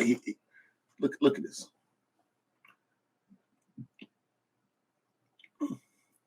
I mean, magic. Bro. Real magic. I was literally there's a thing behind it. I'm hoping it kicks off. Well, I'm gonna keep doing it, and I hope it kicks off because that's more like a community thing. Because what I really want is the sneaker tag is like, you know, when you play. Have you ever played playground tag? Mhm. When you run, you go tag your it, and this is the whole emphasis behind the sneaker tag is every Monday I put a post out for sneaker tag. What is to drive that kind of influence and to drive that kind of not influence but like community feature where like, yo, I've been tagged. Now I need to create a reel. Get your like inspirations and like yo, what can I do? What can I do? What can I do? So and create a reel, tag it to 20 people, and they pass it on. And just tag, pass it on, tag, pass it on. So all of a sudden, people are making reels and content from just putting on the sneakers. So you got a whole week.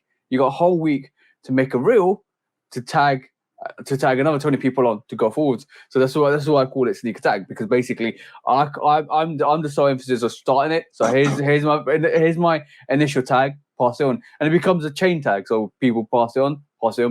Yeah. And you don't even need to tag me back. You do not need to tag me back. It's just me saying, what you got on your feet for this week? Yeah. And I gotta be completely honest. I've kind of dropped the ball on that because I tend to get out because I work hard. So I'll work myself so hard during the day that when I get home, I don't feel like doing much. Yeah. Outside of it, and my reviews are very much just me, genuine me. Just like I try to give y'all on the podcast, genuine me. The only difference with my reviews is I kind of pull back on my language, and I try to keep it kid friendly, family friendly. Yeah, but on the podcast, y'all gonna get the real shit. But I thought you were gonna give out f bombs there. F you No. and F you that. No. I don't. I'll give it when I feel it. You know what I'm saying? Because I pride myself on grammar and my vocabulary, Yeah. so I don't have to cuss when I don't want to. But when I'm just being my genuine self, if I feel like cussing, I will, which is cool. I don't knock nobody that chooses not to, but it is what it is, man. I talk the way I talk. I don't speak on the podcast. I try to speak on my reviews. Well, on the podcast, I talk. I talk the way I talk. You know what? It's really interesting. Like you know when you do a review, right? I don't know how it's for you. You know when you do a review for a sneaker, you come down, you look at the sneaker. You either open it before or you open it during the review. I normally have to like to have a look at the sneaker before, look at the detailing, look at what I need to speak about. Right. And if I don't know about the sneaker, do a bit of history breakdown, like literally work out what I'm going to talk about. Right. And then you got it's not even scripted because for me I absorb information quite quickly and I'm like, yeah, bang, bang, bang, bang, bang, right? But when it comes to podcasts, this is off the cuff. This is raw, bro. We just go in and it's like, yo, bang, let's go. Yeah, we'll come up with topics and we discuss the topic. We make sure that we both know the topics, but we don't discuss what is going to be said during the topic. So, but sneaker news for today, and I'm not gonna play all of them. I'm just gonna play the one for today. So if y'all don't know, y'all go back and watch the sneaker news. He does. TJ does post them also on his YouTube channel as shorts. So whether you watch them on YouTube or IG, to be honest, I've stopped doing that because I literally I might re-up. I've got loads to re-upload on YouTube if I do that. If I come back to that, but I've just kept them on Instagram at the moment because it's diversity in terms of content. So I think sneaker news personally belongs on Instagram than YouTube, but I might going forwards do them on YouTube, or carry on, start uploading them back on YouTube. They'll be later. When I notice when you do post them on YouTube, they're later. They're not day of like they are on IG. So tune in, man. I mean, great shit. For example, let's go. 60 seconds sneaker news. Welcome back, and that's on the Triple S Combo is a new collaboration item for this week. Triple S on the chest makes a hype beast fest as the Stripes look eager to join the collaboration hype. Would you buy a sneaker with ice cream and frosting on top? Well, that's what Hickman Sugar wants you to do, as apparently on eBay you can get this toe clipping ice cream whipping on sneaker on auction on eBay. Now we have a feature race for the Chicago Jordan 1. The Chicago Jordan 1 is expected to release on the 29th of October. Lord help us if this cock can balls this one up. Again, the concept ones with the Postman Pat ones. More stealing, more dealing, more horse crap from your favorite delivery service. StockX is taxing your face for 15% to return them. StockX told Dennis was being a menace and charged him 1.2k to return his authentic AGZ2s. Talk about taking the whole cake and eating it. And finally, Hermes is changing name to Every to best describe their delivery service because every package will get stolen, beaten up, or lost on the way to your door. Thank you for watching. See you next week and peace. Yo, bro. Listen, man. I'm dead. Yo, you know how many people want to see the outtakes, bro? You know how many people want to see the outtakes? This sneaker news thing, bro, in my opinion, is the best thing that you do because it's concise, it's to the point, and being that I create also, I understand what you have to do when you create the sneaker news. So I have a more of an appreciation for it as a creator. But bro, it's so dope, such a dope segment. Like, and if I don't get the sneaker news, I'm gonna feel some kind of way, and you will be hearing about it. I know other people, do as well. Yo, I'm surprised. I think it'll keep growing and growing and growing, and that's not the emphasis of why I do the sneaker news. The reason, like, the whole emphasis for the sneaker news was me and Alex. Shout out Alex, bro. Hopefully you will get Alex back on once he's a bit more settled in France. But me and Alex were doing the Sneaker Weekly hashtag, which was semi like this, semi like a podcast, but it was more to do with fashion. It's more to do with fits and how you fit your drip with your sneakers and stuff like that. So we were discussing that. We're giving the GOAT ratings came from that because obviously like that's the evolution of my GOAT ratings came from the Sneaker Weekly hashtag. And something that we always did at the end of it was talk about the news quickly, then bang, bang, bang, bang, bang. And Alex thought it was a bit too long because the show became a bit too long. So we took the segment out because we were like, okay, cool, that's fine. Let's just not do that. Let's just concentrate on the main emphasis of the show, which was sneakers, fits, and fashion. And then it was doing well. Unfortunately, Alex got a bit busy with life, so we kind of stopped doing the show. But that the GOAT ratings came for that for my reviews, and obviously the Sneaker Weekly hashtag came off that show because it was like not sneaker, but 60 second sneaker news. I got tongue side, bro. 60-second sneaker news came from that show because it was like, yo, I want to still do the news because it's quite funny, it's interesting, but I want to give my take on the news. So this is why I'm very not funny, but cynical. I would say cynical. I would say what I feel on that subject matter, and a lot of people are actually thinking on that subject matter. So I'm like, yo, I'm gonna just say it. And yo, bro, there is some of the lines on the sneaker news have been they've been just said back to me, bro. They're like every time they become instant classics to a point where it's almost like, you know, like I'm like, yo, and that's a like, no, bro, like the other time was like that's a dumb situation. Like, So the thing with me with sneaker news, every now and then, I have my one favorite segment, but with this week in particular, and as well as other editions of the weekly sneaker news, I can't decide. So then, but they're getting better and better. That's the thing. No, I have to happily disagree with you because it's been consistent. The consistency of the greatness of the weekly sneaker news. Like sometimes the stories aren't as interesting, but it's always the top stories. Yeah. Sometimes it's a little funnier than the last one. Yeah. But it's always consistently funny. It's always consistently informative, as well as being consistently funny. So that's the thing for me when it comes to when you do the weekly sneaker news is like sometimes it's stuff that, you know, went over my head.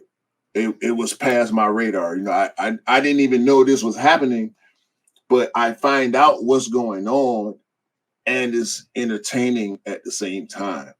You see what I'm saying? You know one thing I'm going to show you. I'm going to tell you my commitment to the sneaker news in a bit. But one time, like for me it's bringing that little bit of funny joy into people's lives every week. And I'm not an entertainer. I'm not an influencer. I'm not an entertainer. I'm just a normal person. I do this. I do the YouTube, the Instagram, just because it's fun for me. This is why we do the Shoe Dog podcast. I don't want anything from it. Like, and if something does materialize in the future from it, I will be giving back to the community for it, because basically that's where it belongs. Everything, all our successes are always going to be shared, because I believe we grow. All of us grow together, and we don't grow separately. And like growing separately doesn't mean much to me. Like I could be if I'm putting mind to it, I could go levels and levels and levels by myself. I wanted to. I'll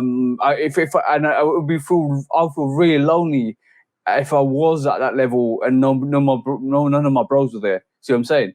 Or none of the people that I respect were there. And for me, it's always about giving back. And it's something like the sneaker news for me is giving back something funny back to everybody to enjoy. Like, look, bro, and I'll tell you the commitment. I do now tell you the commitment. You know, I was out yesterday, right? Mm-hmm. So I got up in the morning, 7 o'clock, picked up sneakers, came back, did the live, right, with Cam. Then got ready, flipped my clothes, got ready, went to this wine bar from until like 6, or from like 3 o'clock to 6 o'clock, or 6 or 7 o'clock. Got home at 7:30. We chilled, watched a couple of shows, and then like legit had a couple of drinks and just chilled. My mate went to sleep. Mate left at 2 o'clock in the morning, and I literally. I was okay. You look at that sneaker news again and tell me I'm not okay, because at 3 o'clock in the morning, right? Got up, wrote the news. Right, I had the subjects in mind. Wrote the sneaker news. Took me like 30 to 40 minutes. Just quick looking through. Bang, bang, bang, bang. This is like this night. I remember this happened. This happened. Recorded it in another 40 to 50 minutes. Edited it in another half an hour to 50 minutes. And by this time, it was 3, 4, 5, 6 o'clock in the morning, bro. and I was like, and this is why I woke up at 2:30, bro. and I was like, all right, cool, that's fine. I will put an alarm in for like 9 o'clock, and I'll wake up and post it and go back to sleep. So I literally woke up at 9 o'clock, dropped the news, went back to sleep. Yo, bro, like if I didn't enjoy it as much and I didn't want to bring that little bit of happiness, I wouldn't have done it. I would like, yo, I can record it in the morning, and I do this like, and that's even for the reviews I do. That's even for the Shoe Dog podcast I do. That's even for the lives I do. I have this I'll have this like dedication to kind of come on and just have fun with it and enjoy it. And bro, I've been doing this for like the YouTube since August 2000, August 19th of August last year. Yeah, and 6 months, 6 months. Yeah, and I'm not stopped, and constantly every week there's something new. But it's not. I don't pick up sneakers because I have to do it for YouTube. I pick up sneakers because I want it. I enjoy it. And all the sneakers I get, I'm gonna wear. But also, I do I do a lot more like customs, reviews, and all that stuff. The Shudo podcast being one of it. But I wouldn't like it takes up a lot of my time, bro. It takes up a lot of my time. Yeah, but it's a labor of love. Yeah. People, I don't think people, some people realize how much, because everybody's not a creative person, right? No. That's one thing I had to struggle with throughout my life. Being a creative person, for me, it went from drawing to rapping. That's why I am 808 Kicks. The 808 comes from the music part of my life. Yeah, because I do still make music. I make beats. I rap periodically now. But I help other people. I still record music. That's why I got on headphones, and my microphone is over here out of the camera shot, because this is my studio equipment. I got a keyboard right here in front of me. Y'all can't see, but being a creative person my whole life, understanding the process of creativity, even going from art, physical art, drawing and painting. And then I got into model cars, which is also an art form. And then I got into music.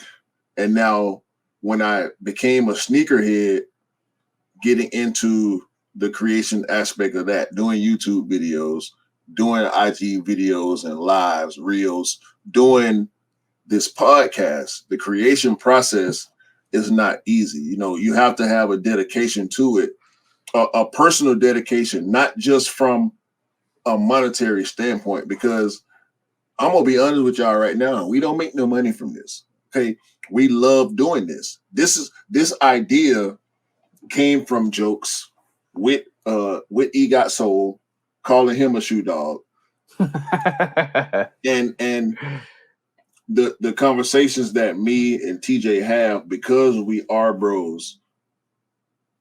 And it's like, wait a minute, we on the phone for all these hours, having jokes, having conversation, whether it's something as far as the sneaker culture is concerned, whether it's trivial, whether it's serious, whether it's controversial, we having these conversations.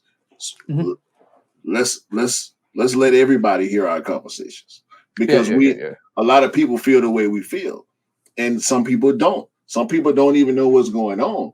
So when it comes back to you doing the sneaker news, it's important culturally for our audience, for the people that rock with us. And when I say audience, I don't mean random people. Yeah, we'll have random people, and that's appreciated. That's much appreciated. But for our core group, these things matter. These things are important to us. This is the stuff that we pay attention to.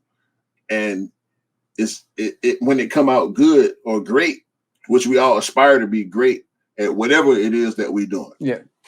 When it comes out great, it has to be celebrated and it's appreciated, bro. And for all the work that I put in, for all the work that you put in, and others around us, people that we know, the people that we want to have on the podcast in the future, and people that we have had on the podcast in the past at this point, it's great, bro, because this is what we do. This is what we care about. It's not like we don't, y'all just listen to us go in for 30, 40 minutes about world things. We're not fully focused 100% on sneakers, but this is the culture that we're a part of. This is stuff that we love to do. And as creative people, I know TJ makes beats. When you watch his channel, he's not buying beats. He's not leasing. He's not doing royalty-free stuff. He makes his beats. Yeah. Which gave me an extra appreciation, because I've been doing this since I was 14, started writing music, and 17 started producing music. So just being a creative person, man, everybody does not have that creative drive in them.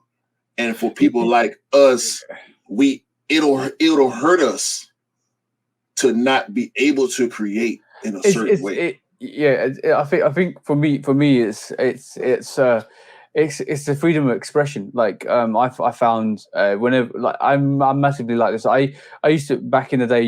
I used to have my whole studio. I used to make my own beats as well, from fresh as well and stuff like that. So and like sometimes when it got to a point where I had to choose either making music or basically working full time, and I chose working full time, obviously. But it is always about the creative expression, and it was always been about the creative expression. So whenever I go into something, I don't go half-assed. I always go full in, and this is why my evolution has been a sneakerhead. Went from picking up sneakers to then like picking up sneakers, and then to kind of like saying I want to customize sneakers and make sneakers and do, and it kind of and it grows, and bro, I'm gonna tell you, it's gonna even grow bigger and bigger and bigger. Like, and unfortunately, like it's gonna come to a point when I have to really think about what I've got in my collection, what I need, and bro, like there is other things out that I'm planning. As a group of people that was going to be phenomenal. Like I'm not going to give anything away. And this is because I'm filling in gaps, filling in holes, and I want to learn, and I want to always constantly learn and develop. And that whole learning and development process of something that you love outbeats anything that anybody else can teach you. And I think that's whatever you enjoy doing and whatever you enjoy and love doing, and if you can express yourself and if you can grow from it and you learn from it, do it. It doesn't need nothing. You don't need to really make money off everything. Like, everything is not about value of money. It's about what you love and enjoy, and I think that's the most important thing. If you love and enjoy something so much so that it gives you that happiness, it outranks any value or any money that anybody can give you. And that's from my personal opinion. That's the correlation. Yeah. Remember earlier when we were talking about moments, bits of happiness. Yeah. You got this bit and you got that bit. And you got this bit down here and this bit over here. And when you bring them all together, it becomes happiness for your life. You know, exactly. I encourage every single person watching this right now and in my day-to-day life, when you have a passion for something, pursue it in whatever way makes sense for you. I understand not everybody is fortunate. When I was younger, I didn't have the financial ability to pursue my passions, but now I do. And so I have to decide, like you said, I had to make that same decision when I was in my 20s and early 30s.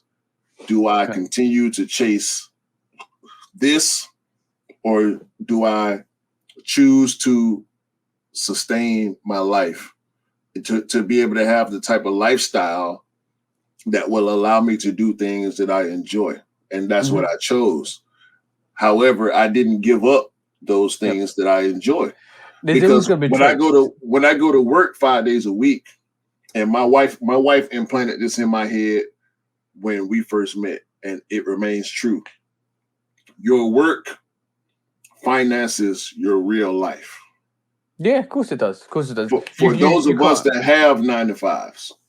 Yeah, you can't sit there and wish upon a dream and start for no resources. You have to have resources to develop. You have to. Unfortunately, if that means working a 9 to 5, and then be it unfortunate or fortunate, some people love their 9 to 5s, and some people don't. So, like in reality, it's called stepping stones, and there's a reason why it's called a ladder and it's called a stepping stone. You need to jump on those stepping stones one step at a time. Some might be longer than others. Some might be shorter than others. But if you have ambition and drive, and you want to go and do something that's awesome and you love, go and do it. Just 100% go and do it. Do not give up on your dreams just because somebody says you can't. Or you're in a certain situation that you can't do it at this moment in time. Build to it, and this is why I said, do not give up on your dreams. Keep constantly building to it. And on that subject, me and Dell were out yesterday, and we were talking about this actually. And to be honest, I don't know how it came about. And we were saying there's 2 types of sneakers. There's going to be 2 types of sneakers going forwards. One, and it always has been. Number one is those people that couldn't afford it then that can afford it now. right? Because they're built to it, and that's us. That's us. Because I was in the same boat. Dell was in the same boat. You're in the same boat, Q, and I think he was in the same boat. And now the other thing, another future sneakerhead would be children of now sneakerheads. Children that kind of grow like Scott. Scott's got his little kid. That he's got the same sneakers as he has. He's gonna grow up and he's gonna say, "Oh, my dad used to get me those when I was younger." He's got a real appreciation, and they grow, and then there's going to be sneakers that are not sneakers now that will grow into sneakers in the future because they couldn't afford them now. So it's always going to be that there's going to be two variations of sneakers going forward, and that's truest, like in terms of who actually really appreciate sneakers and grow with sneakers. So bro, like if you can't do it now, I would always say grow, develop. And growth is a good thing. You might not happen now, it will happen in the future if you want it to happen. And that's the most important thing: is plant the seeds now, keep working it, keep nourishing it, keep growing it, and it will get to your goal. You'll get to your goal. Yeah, and let's be honest. When it comes to creativity, not everybody has it. Not everybody has the high level of creativity that the masses will appreciate. That's number one. That goes without saying, because there are a lot of creative people whose art is not appreciated outside of their small circle, or in some cases not appreciated by anyone else. And I think that can be a product of lack of passion. Because some people want to pursue certain things because they know that if they become successful at that thing, it will bring them monetary gain. That should not be your sole purpose for doing what you do. Everybody needs money. Okay. The way the world is set up, you need currency, whether it's dollars, euros, pounds, yen, or whatever other kind of currency. Forget currency. I'm gonna go to the foot sites and I'll start offering them corn. Do you want some corn on the cob? Exactly. If you're a farmer, corn is your currency. Eggs are your currency. Chicken is your currency. For us. Can you imagine, bro? Walk into a shop and you got popcorn, just eating them. Do you want some popcorn? I'll swap you a Jordan. Yeah. I mean, so in a sense, that's what we do. You know, we have a passion for these things that we love, and we want to share it, and we hope that it's received in a certain way. And with it being received, there comes the monetary gain, the financial aspect of things. And for a lot of creative people I know, especially from moving around the music industry, I'm pretty sure you can agree, a lot of artists are not aware of the monetary aspects of things. No. A lot of artists, and also athletes. That's why you see a lot of athletes go broke during or after their careers because they're not financial savvy. They just want to perform. And unfortunately, like, I think that cycle is breaking, especially because of athletes. Because there's a lot of people out there educating new athletes that are coming through. Because there's the lack of education of money management is a massive thing. Like if you could, like in reality, you could be a millionaire in one moment and you could lose it all in the next moment. Yeah. So it's important. Money management, and money management is very important. And this is why I said money comes and goes. But your dignity, your pride, your word, what you say. This is why it's very important to be an honest person in life, because at the end of the day, like when it's all said and done, you're going to be judged by what you did and who you did it to. Yeah, and fame, the fame aspect of it, that's a whole another topic. I mean, with creation, fame and financial success, in my opinion, aren't hand in hand because of what you just said: money management,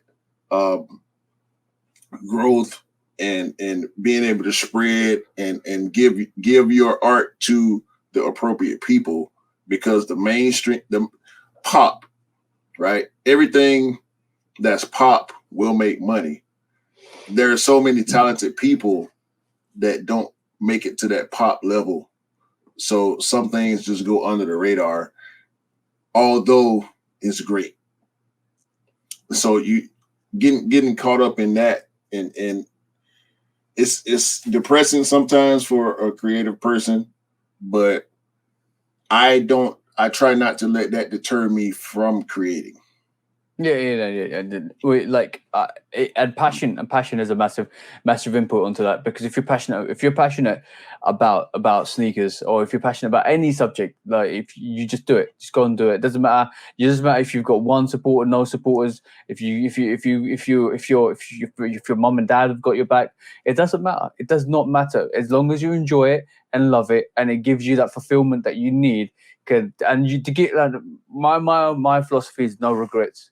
Make sure you have no regrets. No regrets. Right. Keep doing what you love and have no regrets in life. I know there's always going to be regrets, but try and minimize them and try to do stuff that you're passionate about. I'm not saying go quit your job and start this or start that. I'm saying sometimes, like for me personally, my week is so mental that my girlfriend worries that I might burn out, or I might kind of slow down a bit, or my creativity. Hey? I worry about that for you. Yo, and you gotta, like, I'm gonna give you I'll give you an example of my week. So I'll work a 9 to 5. Right? That's sort of Monday to Friday is my 9 to 5. So I'll work a 9 to 5. So on top of that, I will record a video on Monday. Probably edit on Monday or Tuesday. Record another, record another video for that. That review is gonna go out on Thursday, and then I'll record another review or pick up for a review for Sunday, right? And that'll be during the week up to Thursday or Friday. Thursday, do a live with Straight to the Toe, which is with me and E. We co-host, and then Sneaker Weekly News comes on. The reels all the way through the week. And then on top of that, we basically do another live with me and Cam on Saturday, and then we do the Shoe Dog podcast that gets edited and uploaded during the week, and that's all around my 9 to 5. So my Monday to Friday 9 to 5. So it's a lot in there, and then just added added dash of customs on top of that, because some people ask me for customs, so that adds to the workload that I've got for the week. So I will push out customs when somebody gives me an order, like, oh, can you do this? Can you do that? I've got this idea. So we have a conversation. And like, bro, like that is me pretty much working 2 to 3 jobs. And 2 to 3 jobs, 1 to 2 of those jobs is just purely fun. And you have a full-blown relationship to maintain. That's the part. That's the part. That's the very. I don't know if your girl watches, but my wife is very aware of everything that I want to and need to do, because my wife is number one in my support system. Yep, 100%. When I start something, she will not let me stop. Okay. Mm-hmm. Like she knows, she's very aware of everything that I'm doing, even sometimes before I'm aware of it. Yeah. That's the type of person she is. So when you laid out your format for the week, my format is very sporadic. When I get a shoe in, sometimes I do the review that same day. I'll record it, edit it, and post it in the same day. I don't have a schedule. People that watch my channel know I don't have a schedule. When I get it in and I have it, and that's depending on how you look at it, that could be a negative, but that's just the way I work. It won't work for me any other way. In my mind, I can't see me doing scheduled things outside of the podcast. When I schedule something, it's scheduled. But outside of that, I'm really random. Like sometimes I feel like doing a reel, sometimes I won't. I know I'm going to do certain reels. I know I'm going to do certain videos. When I get stuff, sometimes I might have worked 12, 13 hours in that day. So guess what? I'm not going to do that review till tomorrow, even though I got the shoe right now. I've had shoes for 2 and 3 weeks sometimes, and I'm not doing the review. You know, sometimes I'm thinking ahead. Sometimes I got so much stuff going around in my head where I can't decide what I want to do and when I want to do it. And because I have a physical job, I have to plan stuff around my physical ability to do these things at the best of my ability. Yeah. So you have to balance things out. And for those of us that like at this point, bro, I have come to the understanding that your brain works at a different level than some people. For you to be able to maintain doing so many different things, bro, if my schedule was packed like yours with a full-blown relationship, some things just wouldn't happen. So that's one of the things that I admire about you to the utmost. Like, my respect level for what you do and how you do it is through the roof, bro, because you do a whole lot and it's always good. Your customs don't lack, your videos don't lack. You don't shortchange me on this podcast. We will not shortchange each other on this podcast. Anything that we do together, because we push each other, because we have that dynamic. I tell you what. I'll tell you one thing, right? Literally, he called me at 2:00, and if you, because I don't think a lot of people are aware. My place got flooded. I last year in July. I haven't got couches. Everything's sorted out pretty much. I haven't got couches. So my mate came around yesterday, and he was suffering because we were on. You know these bean bags that you get like that are filled with like beans and stuff like that, like very foamy stuff, right? So we had that. He was suffering, so we got an inflatable bed, so we inflated the bed out, right? And he was lying on the bed with the beanbag. We was watching a new series on Netflix, and then he went at 2:00, and I was like, I'm still watching this show, and I kind of just stopped doing what I was doing, recorded Sneaker News, came back, and then like about 7:00 in the morning, I fell asleep on this inflatable bed, right? And woke up at 9, posted the news, went back to sleep, and then he called me and he was like, yo, bro, he goes, oh, I want to show you my new reel for Monday. I said, all right, let's show me. Because did you just wake up? I said, yeah. Yo, give me a second. Nah, bro. Hey, look, I you know what? I almost did. I'm not gonna give up nothing behind the scenes stuff, because when we start, we do this all in one take. All right. Yeah. When we edit the podcast, y'all know it, because TJ will say we're gonna take a break, and it's seamless. Like it's not even 1 second. It'll go from we'll take a break to we back. So we do this all in one take, and we live kind of one take lives. I think that's the thing. That might be the correlation, going back to that word. Yep. We live one take lives. Like, yeah, exactly. I know for myself in particular, like, stuff comes so hot. It comes so fast and so furious that sometimes I can't even process everything that I want and need to do. So I have to then focus on, I need to do this. The stuff that I want to do, it's going to get curved. So the scheduling part of it, I'm just not that's not me, bro. It's not in me, man. For some reason, it's just not in me like that. I can plan on doing something. I'll be thinking about it for a week. But when it's time to do it, it's like, well, I never set a definite time, so I could wait. Yeah.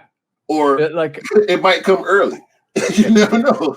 I'm gonna say this is to just round this conversation up because we're gonna move into the news. We're gonna move into the events for this week. But just to round this whole thing off is life is one take. You don't get a break. You don't get a curtains call. You don't get a snap retake. Trust me. Life is one take. Live it to your best ability. Be constantly work and to work to your goals and constantly be positive. I know being positive is hard. You guys see me all the time, and you see I'm probably the most upbeat, positive person out there, or like for my group of friends and stuff like that. Are. But like I do have my down days, bro. Sometimes I wake up and sometimes like I'm fucking tired or my mood levels ain't like up there. But I like it's not because I feel down. It's just because my energy levels are probably low. But like you could ask Scott every time he calls me. I'm on. We have a conversation, right? And me and you will have a conversation sometimes as well, bro. And we will literally be. Bro, the other day, you were making pizza, right? You know what's coming. And I said to you, randomly, you were making pizza and we were talking, and I go, and then randomly my brain just thought, yo, this will be quite funny. Yo, bro, what do you call a mouse that almost dies? What does a mouse say? What does a mouse say what does a mouse say that almost dies? Jesus Christ. Jesus Christ. Jesus Christ! Because you were making pizzas, bro. You were making pizzas, and it makes sense to me. Yo, let me tell. No, bro. And you just turned around. You turned around, and you was like, "What the hell did you just say?" It made, bro. My brain works in a really weird way, bro. Oh, shit. No. This was the most random, ridiculous shit. I'm telling you. Scott will call me. Scott will call me one time, right? And he will be like, "You like, are you taking anything? You're bouncing off the walls." I said, "No, I'm fine, bro." Yo, Jesus, no, this man, bro. And see, that's another example, right? Because my wife, along with my nieces and my nephew. Oh no! Did you tell your missus about the joke? Yes, I did. I refused. I refused to call you back, bro. I was not about to do that. I was not about to do that. Did she laugh? Did she laugh? Yes, she did. She laughed. She had a really good laugh about that. And the funny thing is, when we left the concert last night, we went to the All Star Legends hip hop concert last night. And when we left the concert, we both wanted a burger, and we could not find a place that wanted to sell us a burger. Listen, bruh, the lines. I don't know what happened in Atlanta last night. Every single person that lived in Atlanta and Decatur was outside.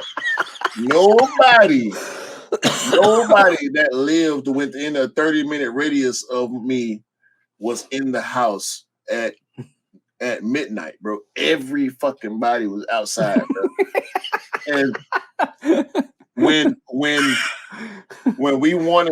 decided we're gonna get a burger to go and we're gonna take it home, we couldn't buy a fucking burger, bro. Like either the line was overcrowded, running out into the street.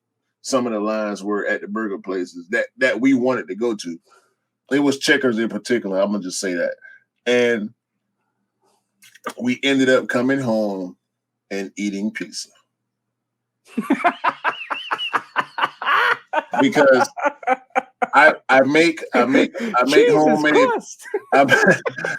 make homemade pizza. I don't make the dough. I ain't got that advanced with it yet because that's a whole nother. I don't want to go down the foodie rabbit hole because that's gonna be a whole nother addiction. But yo, I can imagine right at the back where you got that blank space, you got oven there.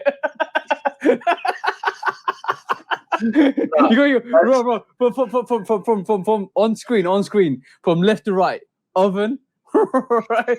And Cooker, Sneakers, and Funko Pops.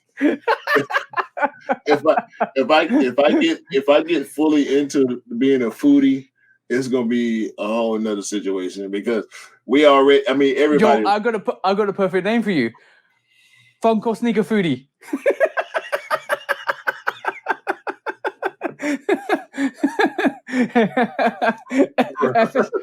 Forget SNS. It'll be FSS. FSS. Funko Sneaker Foodie. So I buy the dough, right? I buy it is normally on flatbread. I buy the flatbread. This is ideal for anybody out there that want to take it. But I buy the flatbread and I build pieces. I do barbecue for myself and I do regular tomato base for her because we like different toppings, right? But hold on. Don't you dare down barbecue pizza. You don't understand. I'm gonna give you an idea, right? We talk about so you should get a joint of meat. You should get a joint, right? Like a brisket, right? Cook it, carve it to a Jordan, put the herbs through the laces. It's not that serious, bro. You know what? That would be for the gram. That would strictly be for the gram, and then I would have to start because I know this is what would happen if I started doing shit like that. It would become a whole nother part of what I do on YouTube. I would have to start doing cooking videos, bro. And I'm lightweight thinking about it already. The pepperoni ones. Listen. And see, y'all don't know unless y'all watch the live Instagram live customs talks with TJ and Cam. The ideas flow freely. So I got a lot of ideas for customs. If I was a customizer, bro, like my wife, I would be divorced right now. Because I'm telling you, bro, because I got an addictive personality, so I get consumed with stuff. So I have to try to manage the stuff that I do. And so when I do the pizzas, it was just random, bro. I got off work, and I'm like, my wife had mentioned pizza a couple of days prior. Yep. So I was like, soon as I got home, she was still at work. So I would say, I'm gonna make this pizza. And then I end up on a call with TJ and Jesus crust. Jesus Christ. Yo. So how did it come up? What was your missus saying? No, I told her, I said, when she called. Matter of fact, she called me. We got off of our call, because she called me. Yeah. And so we talked. She get home. I go and let her out the car because I don't let my wife touch doors when I'm around. That's just a chivalry thing that I got stuck in my head. But so I go get her out the car, and as we sit down to eat the pizza.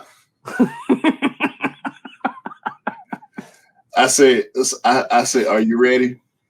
She go, ready for what? I said, I just got off the phone with TJ. She said, what TJ done did now? I said, so TJ asked me, what does the mouse that had a near-death experience say? And she looked at me with this look like,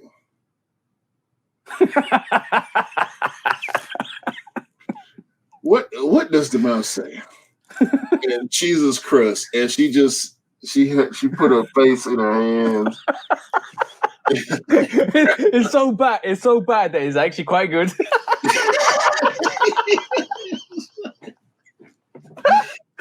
It was, and see that's why I love my wife, because certain stuff certain stuff it feel the same for the both of us. It's like Jesus Christ, bro. Like, come on, bro. Why? Why? Yo. If anybody's watching out there that wants to create a food chain or a pizza restaurant, please call it Jesus Crust. Please make sure it's got a little mouse next to it with some tire tracks around it saying, "Phew, I survived." Jesus Christ. Somebody gonna do that. Yo, somebody do gonna it. Do it, and I'll buy your pizzas. I'm giving away free ideas. We gotta stop. Jesus we Christ. gotta stop. We gotta stop, bro. We gotta stop. All right. So let's get a bit serious. Let's talk about this week's news. Look. This is what for everybody that's watching. This is what I envisioned. I knew we were gonna have episodes like this where we've been off the cuff for like an hour and a half, damn. Bro, 2 hours in and we haven't talked about the subjects that we're talking about. No, the only thing that we knew we were gonna talk about was the pickups for the week. Everything else has just been straight off the cuff, bro. Like, and I'm sorry for people that wanted to come and hear us talk about sneakers, just sneakers. Like, y'all gotta forgive us, bro, because we crazy. Both of us crazy. We didn't talk about the creative on mind. My soundboard. I'm gonna record that on my soundboard. Jesus Christ. No. Every time, instead of having, I'm gonna put Jesus Christ. No, I'm giving you a red sneaker. Every time you do that, I'm giving you a red sneaker, bro. It goes well with my top, so keep giving them to me, bro. All right, cool. All right, let's move on. I don't even want to talk about my topics. We both got topics. We'll save mine for later because they're not time pertinent. So what you got, man? So first things first. Let's have a look at the situation with StockX. Let's start with StockX, our favorite reselling company, StockX. Your favorite.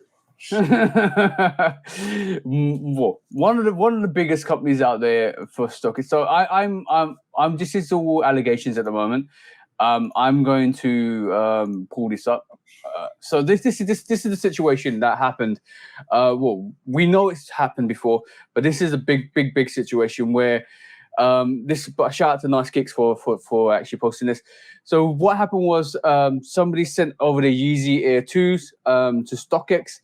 They got rejected as non-authentic, and then it came back that he had to pay an additional 15% surcharge to get his sneakers back. So in reality, the sneakers he sold for $8,000, and now he has to pay $1.2K to get his sneakers back because in reality, that 15% surcharge on the sale price to return an unauthenticated sneaker is now enforced. So that's bullshit. Yep. So that is pure bullshit. Fuck StockX. Fuck them. So in reality, this unfortunately, and the thing is, there is also videos of him proving that they're authentic. So this is basically he proved he kind of pulled them out, showed the receipts, showed the sneakers, showed them that they're real. So like the allegations set on StockX at the moment is the fact that they are unauthenticating real sneakers to get that 15% build-in surcharge. That's the allegation. That's told. I don't know whether it's true or not. That's the allegation because this is not the first case. There's been several cases. So imagine, bro, that you were selling a sneaker for about $1,000. So say you was a reseller, or say you was a normal person selling a sneaker for $1,000 because you don't want them, you don't wear them, you stood there, then you want to trade it in, but you can't do the trade, so you send it to StockX and you sell that sneaker for $1,000, and you know it's legit because it came from the right place, you came from the authentic place, you know the fact that where it came from because you got it from the foot sites, but you sent it and they unauthenticated it, saying that's a fake, and they charge you $150 to get your sneaker. But that's small change in retrospect to what happened with this guy, but still, like you are literally taking a hit, and you know your sneakers are legit. Bro, fuck StockX, bro. How dare they charge somebody $1,200? What? Okay. Let's be realistic, okay? So I pay the shipping, right? I post a shoe. A person decides I'm willing to pay that price for that shoe. Mm-hmm. That's between me and that person, correct? Yeah. So here's these third-party jackasses. They already taken a large percentage. And when I say large, StockX is taking what, 20-30% of the purchase? When it fees, processing, whatever the fuck processing is in the first place. And then there's shipping. So I pay shipping. I pay shipping to StockX and to the person. Maybe that's where that processing bullshit come in at. But if I sell a shoe and y'all say, okay, it's good enough to give to this person, y'all already taking y'all money. But because y'all decide, these people that aren't necessarily sneakerheads, these are people that have jobs, okay? People go into industries, the person that go and work at McDonald's might not even eat burgers. Mm-hmm. The person that goes in and works at AutoZone don't know shit about cars. I've seen people that go and work at Foot Locker and Finish Line, they don't know shit about sneakers. It's a job because they need money to pay their bills, to maintain their life, to raise their kids, to support their families. Not everybody that gets into an industry is a product or a fan of that industry. It's a fucking job. So I know for a fact, just like everybody else, if your brain works in a certain way, you know for a fact that there are people on that authentication line at these places, StockX, GOAT, and other places outside of the small, personal, private-owned resale stores. These people don't give a fuck about sneakers.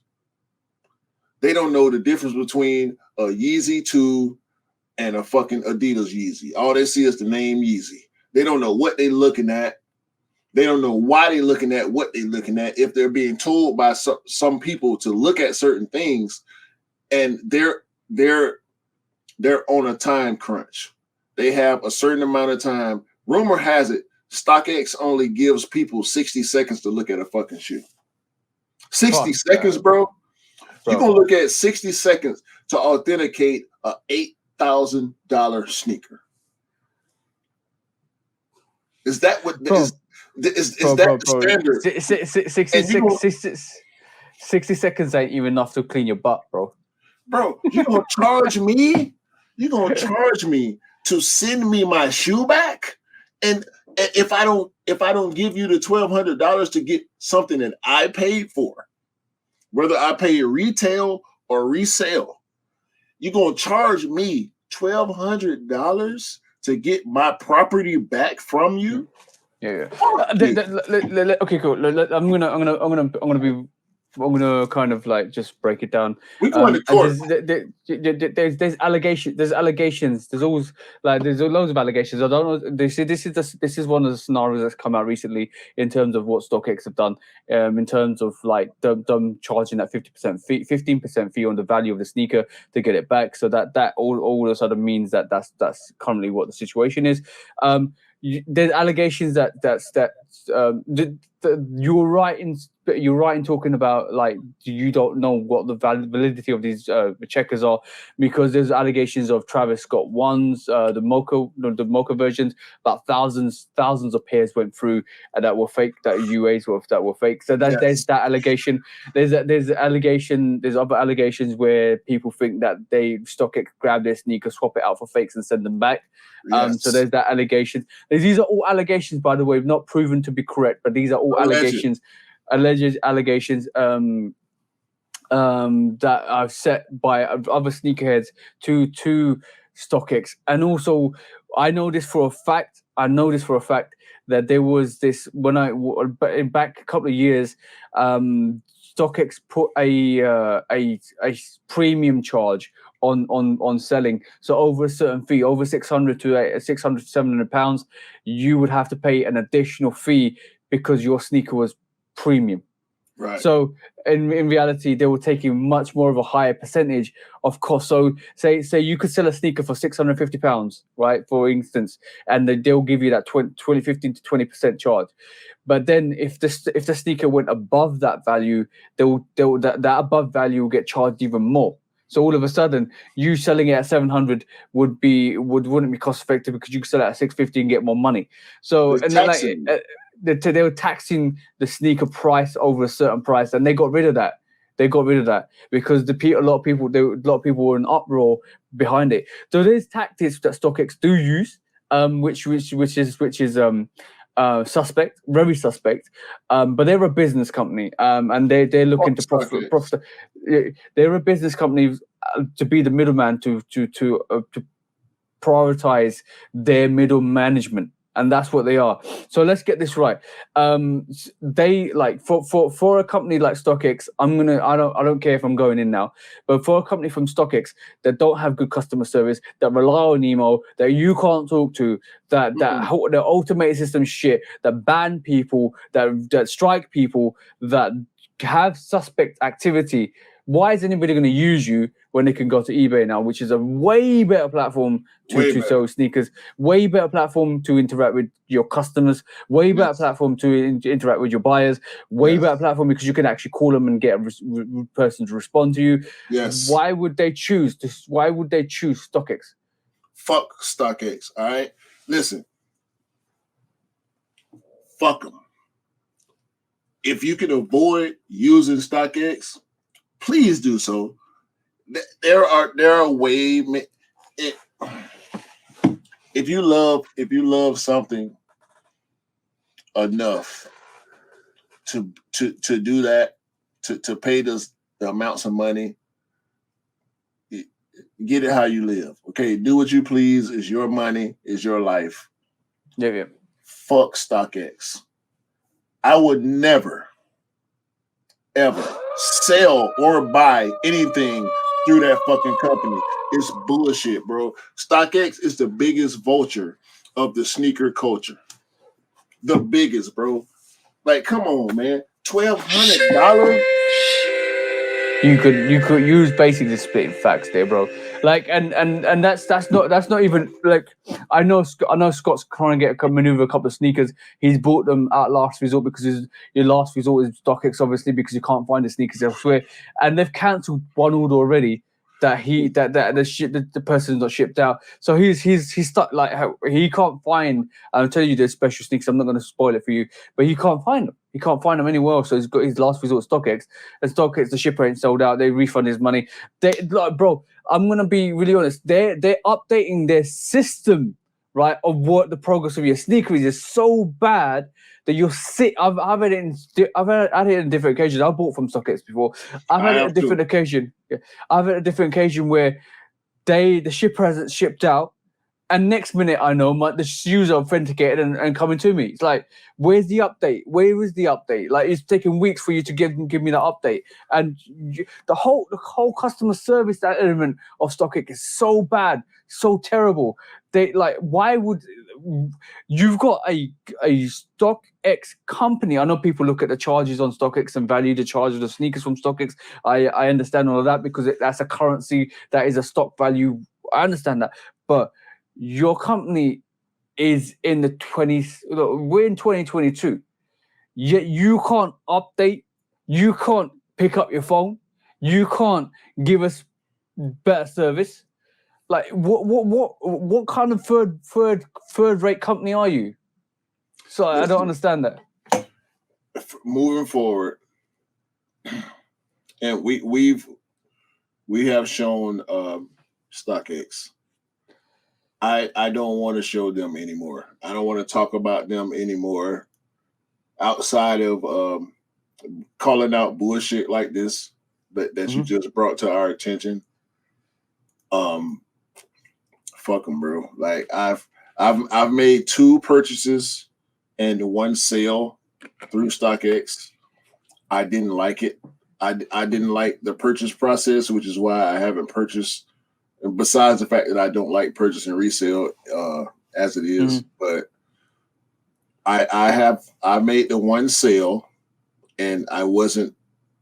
It didn't hurt me because I got my money back, but I didn't like it. Even sending out, I don't feel like that person, because I didn't get the proper updates. Oh, excuse me. I didn't get the proper updates. So I don't think that person got the proper updates. Yeah. I have purchased 6 pairs from eBay. Yeah. One of which, I'm sorry, 2 of which, I bought 7 pairs. 2 of them didn't come through. I got a pair on the way right now. The updating, the customer service, being able to track fully through eBay is a hell of a lot better.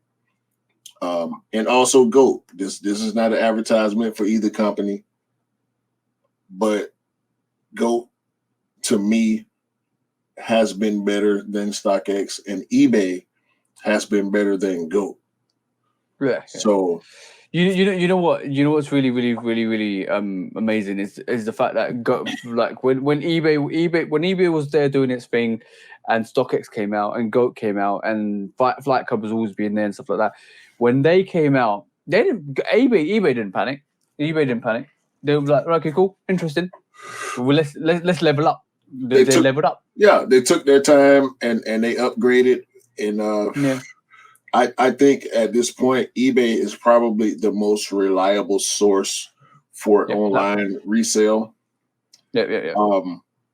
You can talk to an actual person. There are certain things about the online resale process that will always be irritating.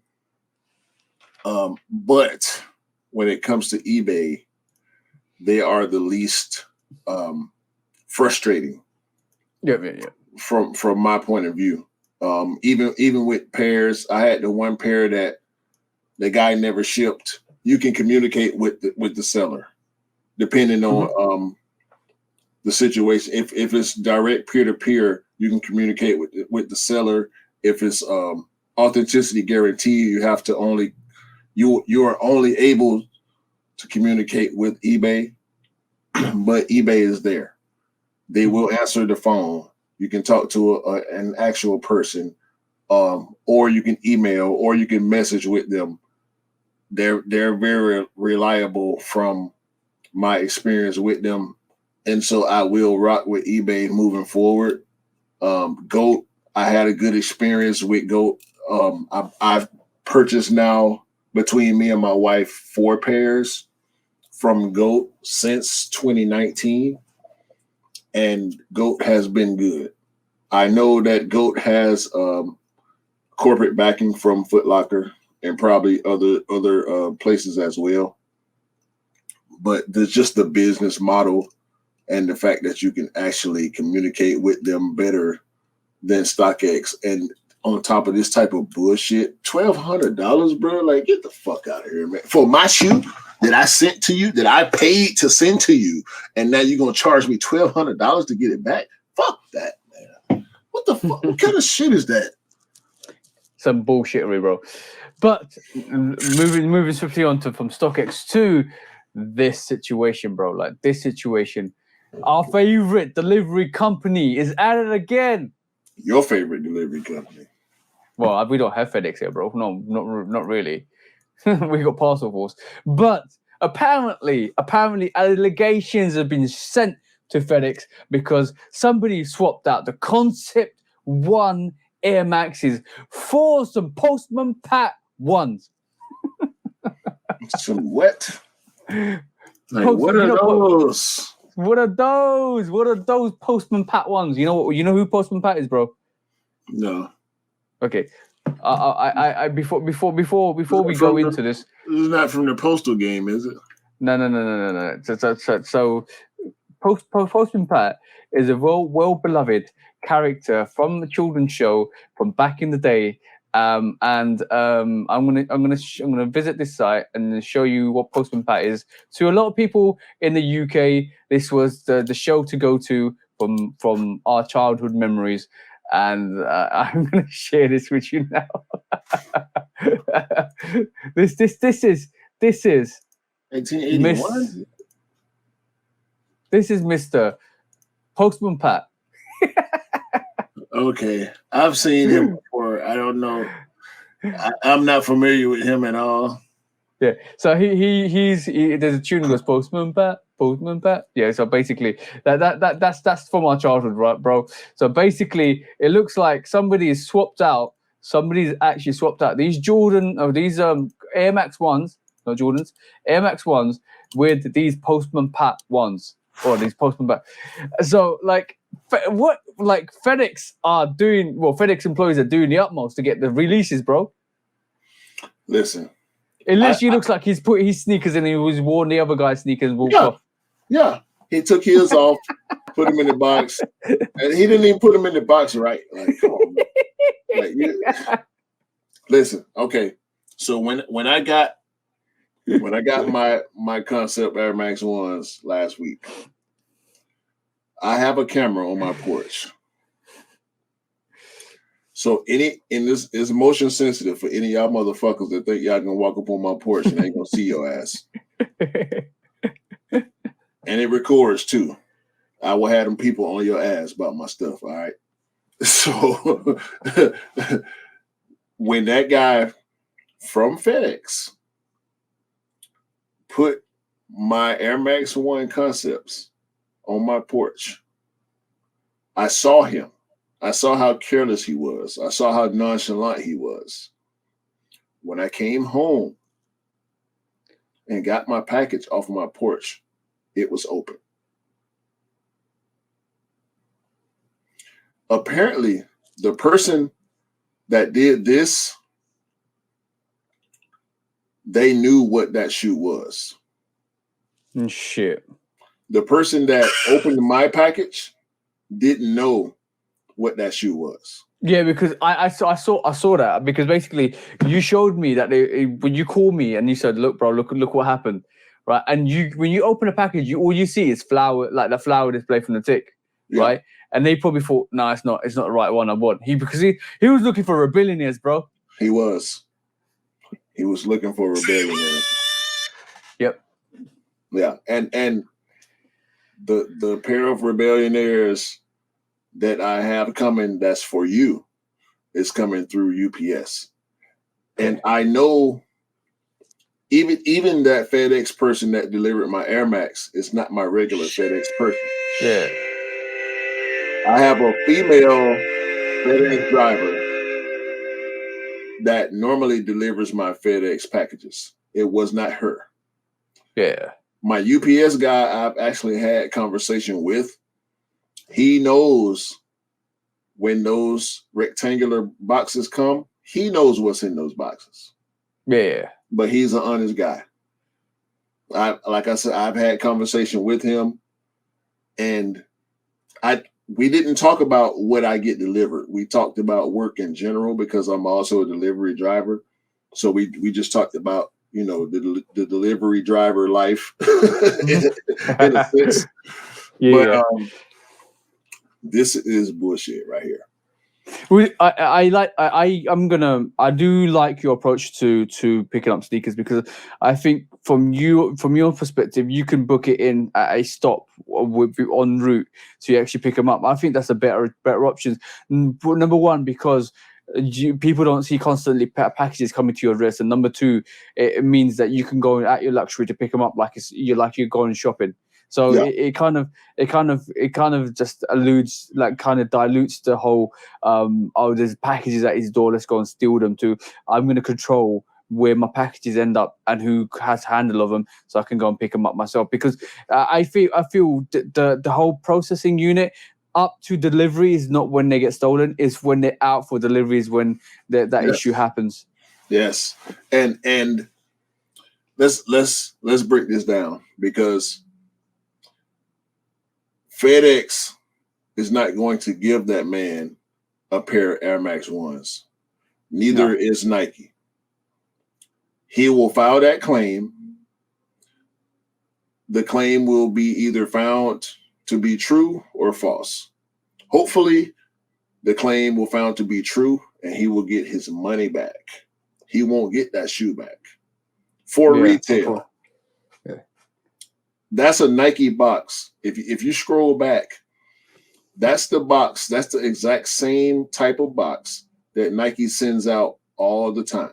That box with the pull tab on it. Mm-hmm. So that box came from Nike, and Nike will not give him that shoe again. He will get his money back, and Nike will get their money from FedEx to cover that claim. And then FedEx will get their money from the insurance companies that actually validate that claim. Yeah, they'll both get their money from insurance at the end of the day, because a product went out, it was paid for, it went out, and it didn't get delivered. So FedEx and Nike are covered insurance-wise. That delivery person will more than likely lose their job for a pair of $170 sneakers. Bro, and you know you love that word. There you go. I've just highlighted it. What's the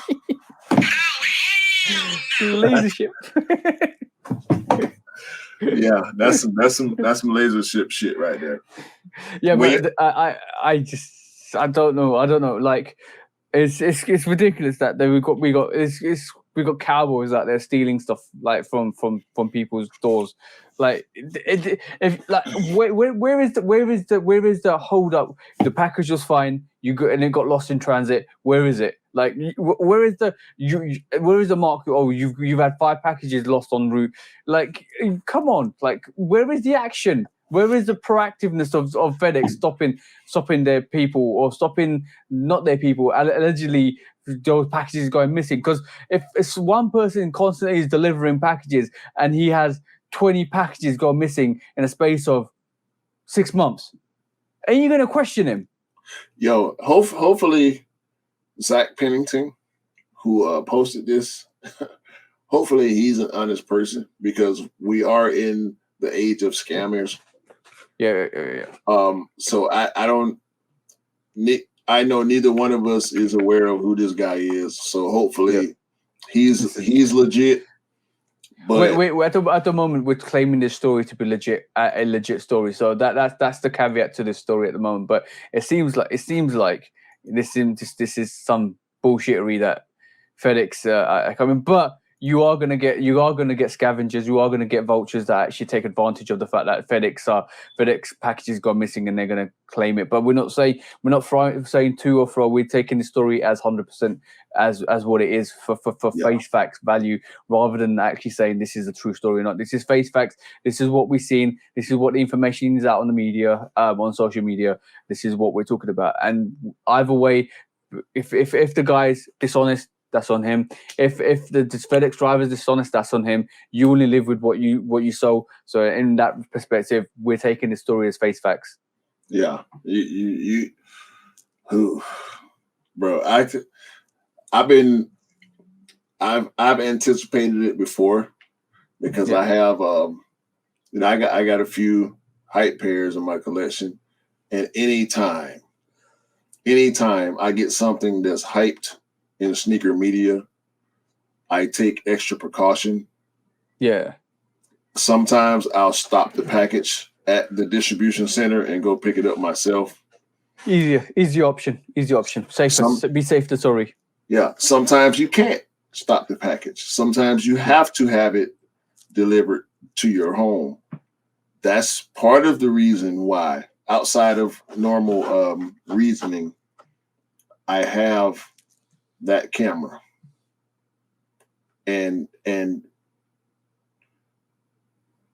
if you get that notification, or if you order sneakers regularly that come through UPS, FedEx, or the U.S. Postal Service, and when I say regularly, I mean 2-3 pairs a month, get security cameras. Yeah, I've had something stolen from my front porch. And it made me realize that there is going to be opportunists. There is definitely going to be people that's going to take your sneakers. Like for instance, right, what actually happened was when I was setting up my YouTube stuff, I was getting some microphones, lava lamp, what do you call it? Microphones, wireless microphones. So all of that I got delivered from Amazon, and then the Amazon package was left on my door. Bad on them because they kind of did a shit one day. It was literally some, I don't know. I didn't have a camera. I didn't know who it was. Somebody came down to the basement flat, picked it up, walked away with it, and they left somebody else's package on my door because they had this was COVID. They had face masks. They opened up the package, left it there because there was no value, and they kept. So somebody was going down our street, checking every single door, picking up packages that were left at the front door. There's going to be opportunists. There's always going to be opportunists. Unfortunately, you can't stop it. But now what I've actually done is I've actually installed a camera system outside my place, so I know exactly what's happening. I get triggered with alarms, exactly like what you're talking about, bro. Because sometimes you need to make sure who's coming at your door, what time, who's coming at your door, what time, where it's left, and at least you can advise the guy. Because I've got microphone, I can connect to the guy and say, "Yep, can you leave it there, please?" and blah blah blah. And you can monitor what's happening during the day. And if it is a highly valued package, I will make sure I'm either going to be home quite quickly after that. Yeah, and I'm gonna say this, man. I'm gonna just say this. I don't think I have too much to worry about because of the type of neighborhood that I live in. But you can't come anywhere near my porch without me being able to see you. Yeah. So I advise anybody that's getting, because my wife orders, she likes to shop online. I order anything. I don't care if it's worth $5 or $500. You come on my porch, we will find you. and by the way, you need to kind of get that Shoe Dog book out, bro. Like, oh yeah.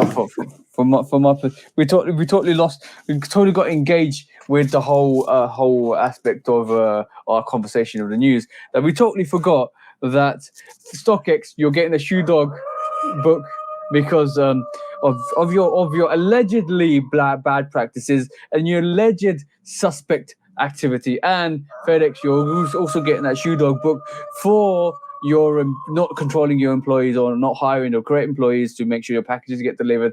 And just to caveat that, and if you are defrauding the situation and throwing allegations or bad shade at FedEx because you want to get a free pair, that's for you guys as well. Because be honest, be precise, don't lie, because you'll get caught out. Simple as. And the Shoe Dog book is shaking. It's trembling with fear. Okay, we're coming to 3 hours, so this is gonna be the last story. We don't want to keep it too long. So the last story of the day is I don't know what to pick. What shall I pick?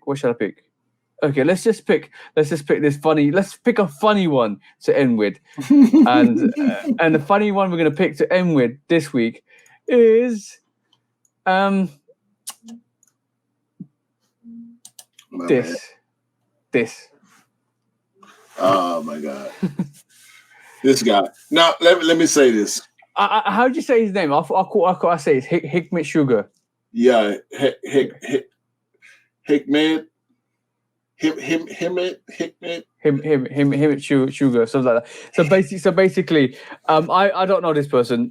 This is the first time I've actually seen him, but he did a little video about him eating Ben and Jerry's from the Chunky Dunks. And that same Ben and Jerry Chunky Dunks is for sale right this moment in time on eBay. So this guy, which store he is?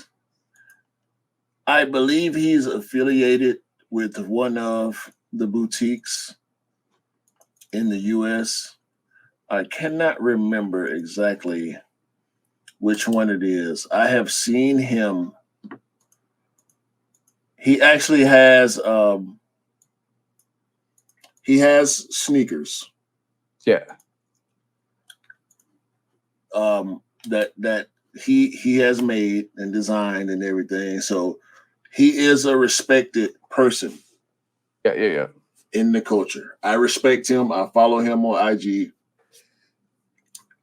He is not to be disgraced or made fun of based on his reputation and his experience in the sneaker culture.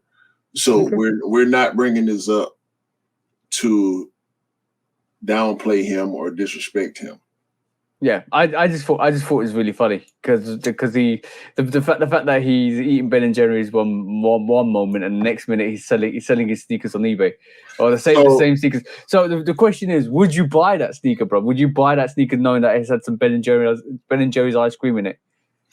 So we can look at this two ways.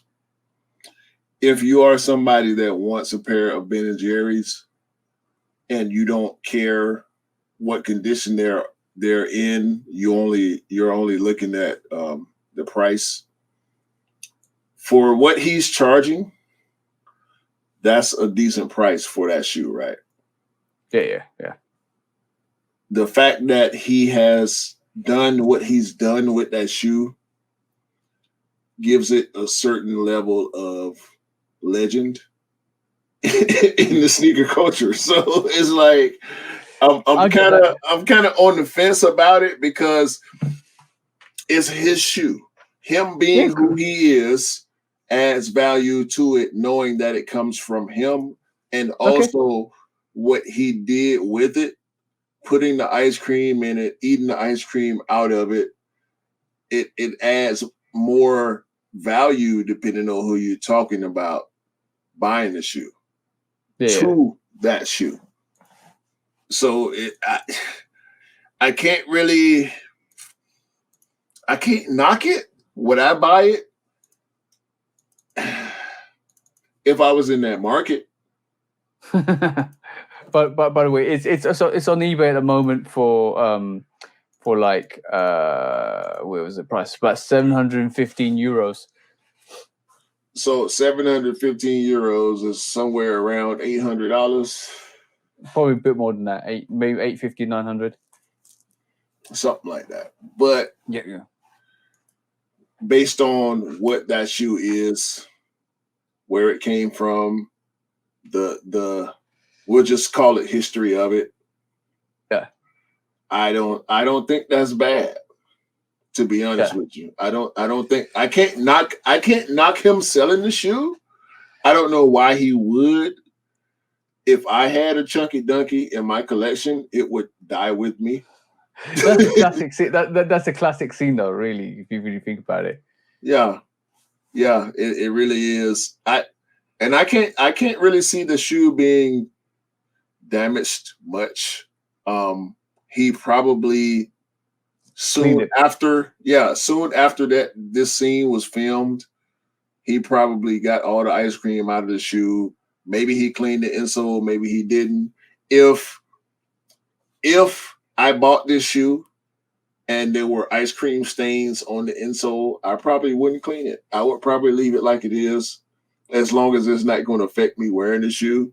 Yeah, it is what it is. And I got a legendary shoe in my collection. Like this is a one of one. This is a one of one custom, right? Ice cream, Ben and Jerry's custom. So, like, a lot of people. I'm just reading the comments. A lot of people are basically saying it's corny. He's doing stuff for clout. But basically, you could, like, as I say, you can do anything you want with your sneakers. Like, it's not throwing no shade on it. You can do anything with your sneakers. Like, it's up to you. It's your sneaker. But like, the fact that obviously it seems like that he's selling his sneaker It could you could, like you say, you could take it two ways. It's corny why you sell it, why you kind of disrespect. Some people think it's disrespectful, and now you're selling it. Or some people, and obviously the other side is he's a legendary figure potentially. I need to do more research on him to work out who he is as a person. But he's a figurehead in the community, and obviously it brings some special attributes to the sneaker itself by having it done that way. Because obviously that this is a memorable video. See what I'm saying? Well, again, let's go back. Let's go back to this, just the fact that he did put the ice cream in the shoe.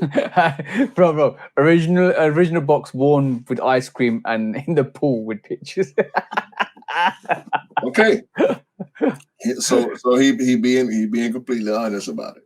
Yeah. Nobody, I don't think too many people that are active in the sneaker culture missed that, because it was such a big moment in the culture. Because he did that, you can look at it a few different ways. You can look at it as clout chasey. You can look at it as controversial. You can look at it as corny. Whatever your standpoint is on what he did, it was his shoe. Yeah, of course it is. He can do anything he wants with his shoe. He bought it, so he can do whatever he wants. Yeah. If you want to buy it because it's his, if you want to buy it because it's the ice cream shoe, if you want to buy it just because you're a size 9 and you want that shoe for a decent value based on, because that's 11, 12, 13. That's a $2,000 shoe. Yeah. You're not going for, and it is used. Whether he wore it outside after that or before that is used. So the value goes down. Is nowhere. It's not VNDS. it's not. He put ice cream in the shoe, so it's not VND. Even if it was dead stock when he did it, the fact that he did it is not VNDS. The pool situation, it's not a VNDS sneaker, so the value goes down significantly, right? If you're interested in buying that shoe for whatever reason, I can't be mad at you. Yeah. I don't typically buy resale. If I miss a shoe, I miss a shoe. I know me and you, we agree on that. We miss a shoe, we move on to the next one. There's going to always be more stuff. There's going to always be hype. There's going to always be special shoes. I found that when you miss a shoe, somehow if it's really supposed to be there, it will come back. It will come back, and it will definitely come back round to get you. Yeah, I did want Chunky Dunkies. I didn't get them. Yeah. There were several releases, skate shop releases, sneaker release, exclusive access.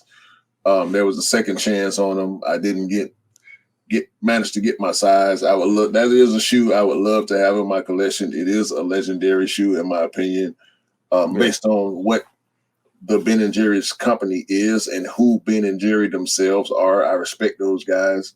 And it's a dope shoe. It's a good ugly. It's one of the best good ugly shoes out there. It might be the best good ugly shoe in my opinion. But ice cream in the shoe. Do you recommend that for anybody, bro? Don't put cereals or ice cream in your shoes, guys. Cereal. If I was to go and do something crazy like that, I would choose ice cream over cereal. I'm not pouring no milk in my fucking shoe, bro. Like, come on. Yeah. So we've seen. I think there was someone that actually put cereal in the social status dunks. Yeah.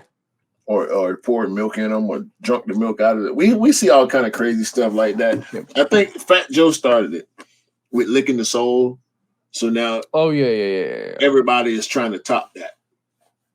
So if you get an idea like that and you want to do it, it's your property. Yeah, it's your property, but realize that because it is your property, it might you might end up damaging the sneaker by doing that because you don't know what how the sneakers react, so you don't know what the material is going to do. So remember, if you do get rid of it and you don't want it anymore in your collection, don't lie. Just tell people what you've done with it because like nobody wants a milky shoe. Yeah, yeah. I respect. I mean, you can't.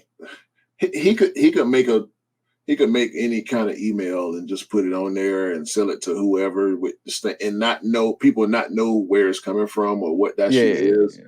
But I respect the fact that he actually putting it out there and letting people know that this is the ice cream shoe, and that shoe is probably already purchased at this point. Yeah, somebody bought that shoe, whether they display it or wear it, whether they post it or not. Somebody has bought somebody has bought that shoe. And I can't blame them. It's a legendary shoe. And we know, sneaker culture is growing. It's getting bigger and bigger, but in my opinion, it is still a niche culture. Yeah. So for the person that bought that shoe, they were willing to spend their money on it. Congratulations, you got a legendary shoe. Yeah. Hands down. So it's awesome sneaker. Like, definitely, like that is one of the classics. Like when you think about classics, that is definitely one of the classic sneakers. Like the Chunky Dunkies are hands down one iconic. You know how through the years when you remember sneakers and you're like, okay, cool. So what happened in 2015, 2016? Oh, we got the Chicagos, we got the Breads. We know they come out. You know what the iconic pinpoints like in sneaker releases. Like, oh, remember the P Rods. Oh, everybody remembers the P Rods. I remember the Chunky Dunk. It's a sneaker that's never gonna be forgotten about. Ever will be forgotten about. It creates its own history, like in terms of remember the date that the Chunky Dunks came out. Remember the fact that it comes with that Chunky Dunk ice cream box. Remember the fact that it's got this, or it's got like, bro. Remember the fact that there's loads of fakes on it, bro. There's gonna be sneakers in history that you want to be involved in. You want to make sure you get a pair. For your collection, for your rotation, for your feet, because those are one of the sneakers that I feel like I love, bro. Like the year of the dunks, the skateboarding dunks. Like we can go into the civilist. What an amazing sneaker, bro. 2020 was a huge year for Nike SB dunks. Yeah, look, you just have to look at the releases, bro. Like the paras as well, the para dunk lows. Boy, the Bear Bricks. Cam just secured a pair of Bear Bricks. Yeah. Like there was the FTC. Yeah, the FTC was so phenomenal. But like what? Even the Ungrateful Deads. Everybody's gonna remember, and everybody's gonna look at the collection here and there and behind you and say, "Oh, you guys only buy Jordans, or you guys only buy this, and you guys only buy that." Is because we buy the stuff we love, but it doesn't mean we don't love the other stuff. So if like somebody, I met a couple of people yesterday, and somebody asked me, "Oh, so do you not want the concept ones?" And I was like, I like Air Max ones, but they don't suit me, right? Mm-hmm. I appreciate the silhouette, I appreciate the design, I appreciate everything, but I'm not gonna buy something that doesn't suit me or doesn't suit my feet, and that's one thing. But even with dunks, bro, I'm not a dunk guy, but I have a real appreciation for the concept, the design, the execution, the delivery, and you can sit there from afar and still love something even though you haven't got it. And that's been a true sneakerhead, because you don't instantly go and say you hate something because you don't understand something. You don't instantly go and say you hate or throw shade on something because you don't like it, or the fact you don't own it. One thing that's important: if you don't own it, don't say shit because you don't have it. Right. That's not a true sneakerhead. being a true sneakerhead is saying, I have respect for the fact that I don't own this. I don't own everything, bro. I don't own the Off-White 5s. Even though I think the grey metallic version is better than the all-white version, I don't own them because I don't think they will. I don't think they'll live up to the test of time. Do appreciate the deconstruction of it. Love it a lot. I even love the Chicago Off-White ones, but I'll never ever own one because I don't like the fact that it's not a very, very wearable sneaker. I'd rather have the original Chicago ones. So from that aspect, I appreciate the design, I appreciate the concept, I appreciate the execution, I appreciate everything on the sneaker. Me being a customizer, I appreciate it a lot. And I appreciate that some of those intakes are shown everywhere else on designs. We just pulled out the Jade Riser 5s, which has got that offset off-white design on it, off-white age vintage look, and that's the whole massive thing. I appreciate it. And sometimes sneakers do grow. Like I'm sitting here right this moment in time, and I kind of regret. Like I'm gonna show you. These are actually still sitting. And you're probably gonna say you should get them. But obviously March Madness won't allow me to get it. Hold on, let me try and find this. No, listen, man. That Civilist dunk, yeah, and that chunky dunky. Like the muslin dunk. Oh my God, the muslin dunk. There's so many SB dunks that I've gone for. Most of the SBs, I'll say about 80% of the SBs that have came out in the past few years, I've gone for. And people might call me crazy.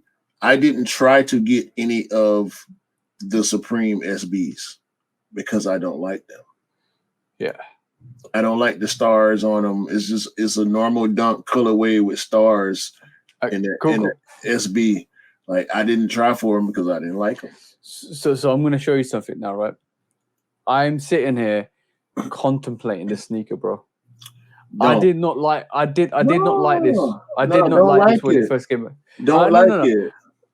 I to be honest, it's not got my size, so I can't get it. Don't worry. But don't like it, bro. It's not for you. I know exactly, but the thing is, hey, I put mine up. You don't like this? Don't get it, bro. You don't need it. No, not exactly. I don't need it, but right this moment in time, I have a real appreciation. I did not like it when it first came out. I thought it was too patchy. If it had one camo strip all the way through, but like from my perspective, like I do really respect that sneaker a bit way more than I did when it first actually came out, and that's a testament to the growth of a sneaker, because sometimes the sneaker actually grows on you. You don't like it. Why you never. You don't like it, bro. You don't need it. It's okay. It's okay. Fuck you, Q. It's okay. It's okay.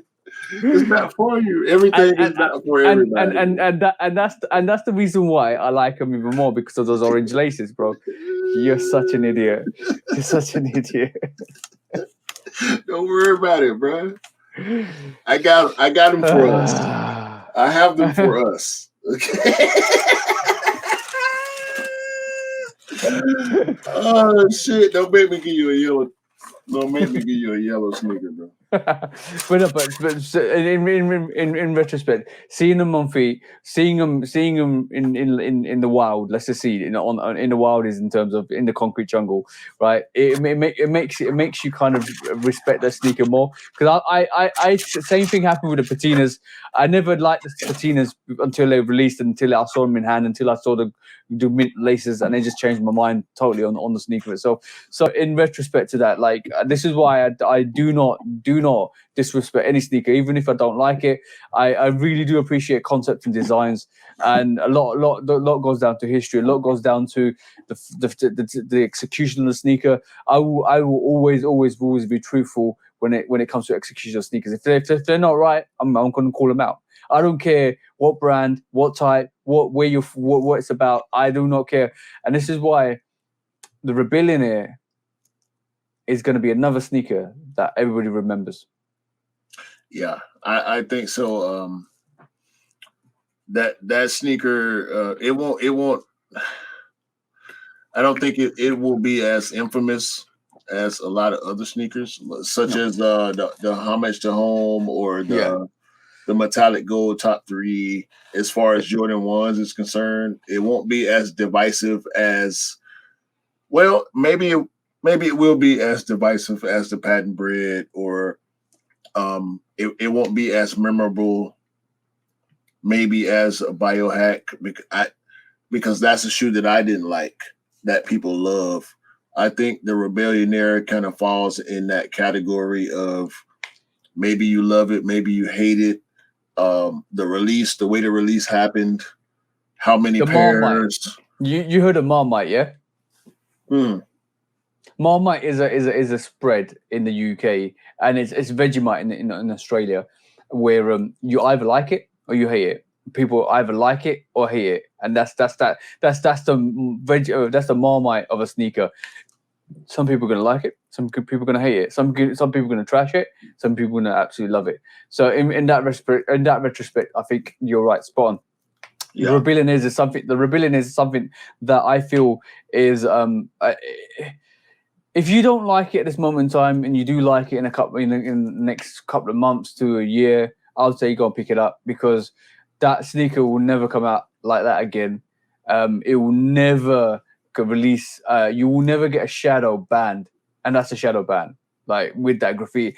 And I'm going to tell you just now: as soon as you put that sneaker on your feet and you rock it and you walk around with it, you are going. You all just be conscious. All eyes will be on you.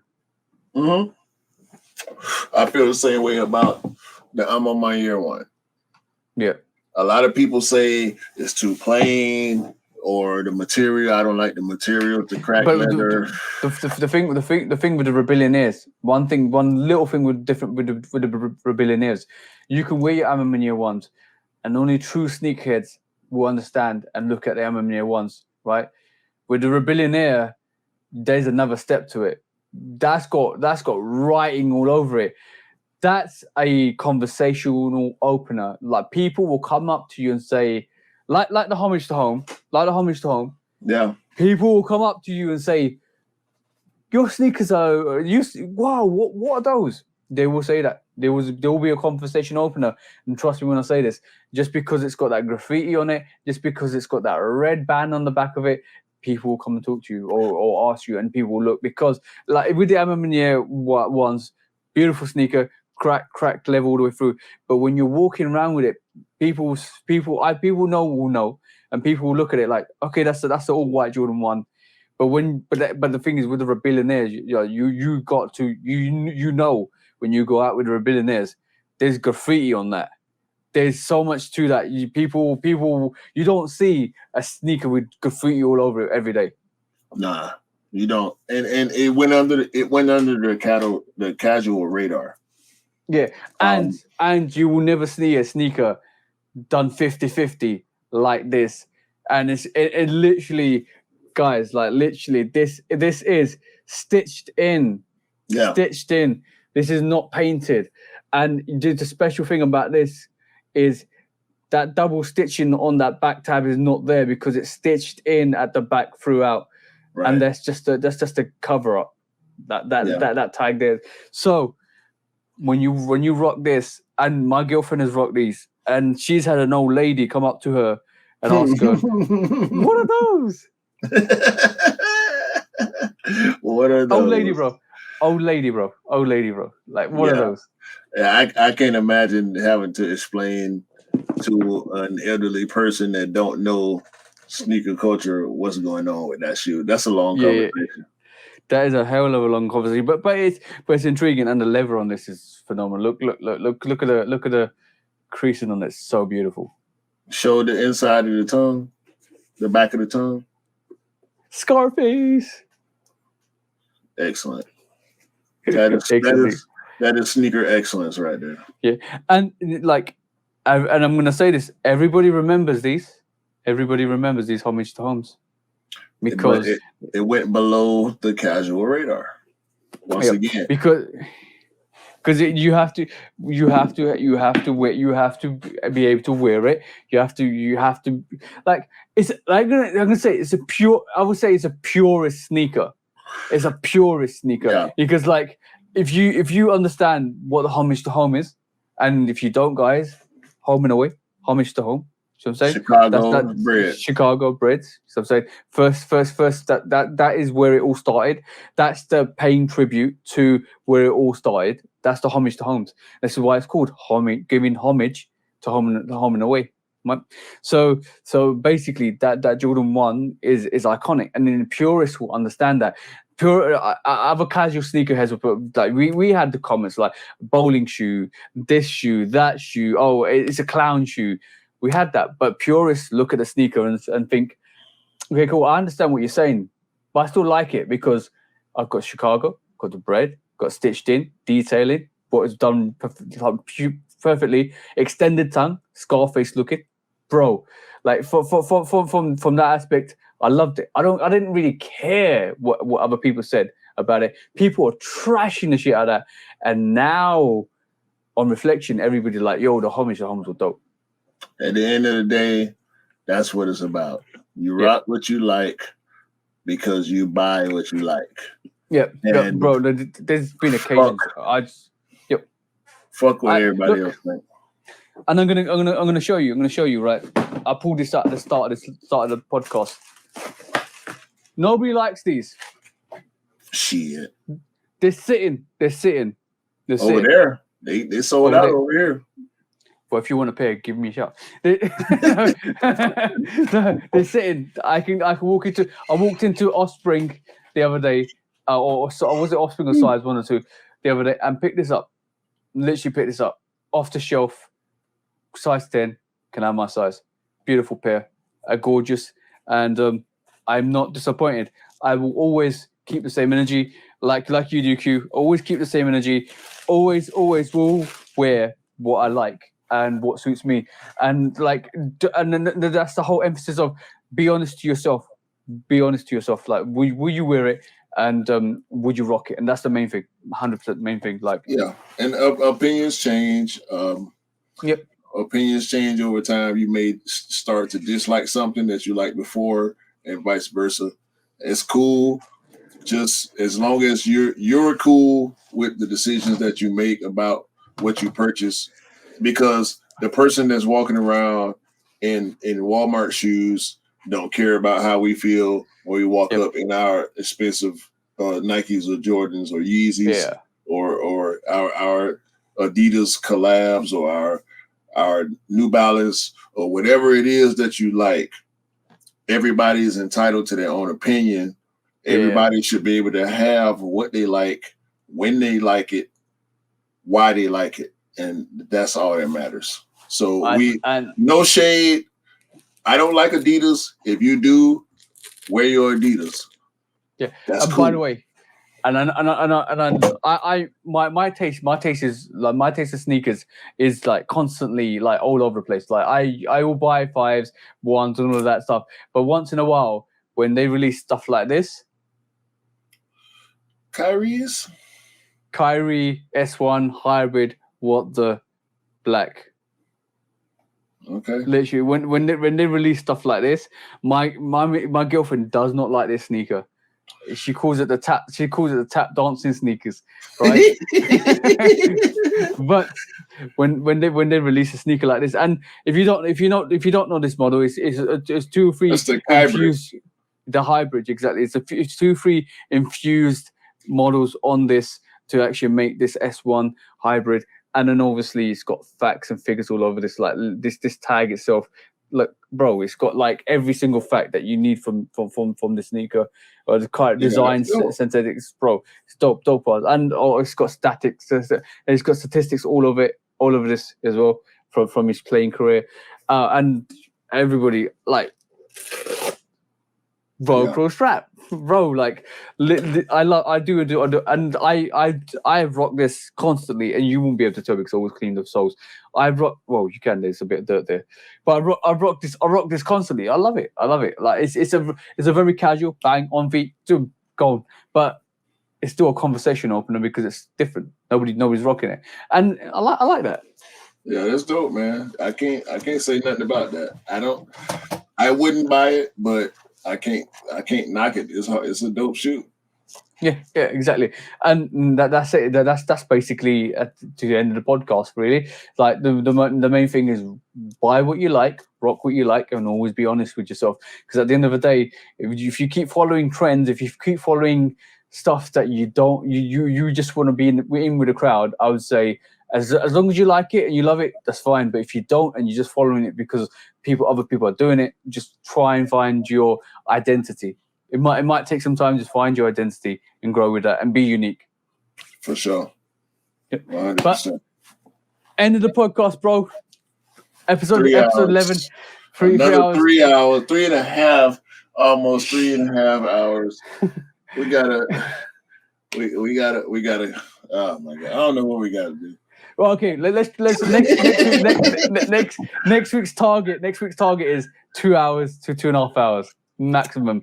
We'll see because next week we're supposed to have a guest. I'm not gonna say his name, but we will have a guest in the building, and it's gonna be interesting. He was threatening to break down the doors this week. Yeah, he wanted to. He called me today. Did he? But yeah, he called me right before we started recording. So yeah, he'll be here next week. Hopefully, if everything goes well for everybody. We want everybody to continue to live the best version of their lives possible. Yep. And hopefully we'll see everybody next week. Yeah. Yeah, for sure. Always be amazing. Always be constant. Always be amazing. Always do amazing things. Always keep producing. Keep admitting that positivity out into the universe, and you will strive. You will be awesome, and keep being awesome, guys. Definitely keep being awesome, and keep doing your things. Because if you like, make sure you for me, what I found is make sure you have a very good supporting group of people around you when you're doing stuff, because it's like being by yourself with your own thoughts, with your own ideas, is sometimes tough, and you might hit a brick wall. But sometimes I will reach out to Q, E, Scott, Cam, Alex. I've a fundamental, very good group of people around me that I trust, and I would always have a conversation, and they will have a conversation with me. Like Cam called me up the other day, or yesterday, and he was like, "I got this, and I don't think I can do it no more. And what should I do?" And I said, "Don't do it, bro." Just don't, because it doesn't make sense. We be honest, just be honest, like, and that's what it is. And you got, at the end of the day, you got to live with yourself. So you just live to your integrity that you feel like is right for you. So on that, be supportive. Over to you, bro. So I think this was a great episode. We talked about a lot of stuff that we never talked about before. And we're gonna continue to do that moving forward. Shout out to everybody that support us, everybody that's tuning in right now, past, present, future. Tune in, IG, Love Kicks Custom, 808 Kicks ATL. And for me and TJ, I want to say everybody have a great day, a great month, a great year, and hopefully everybody can buy the ice cream lady sneakers that they like. Because everybody deserves the ice cream lady sneakers that they want.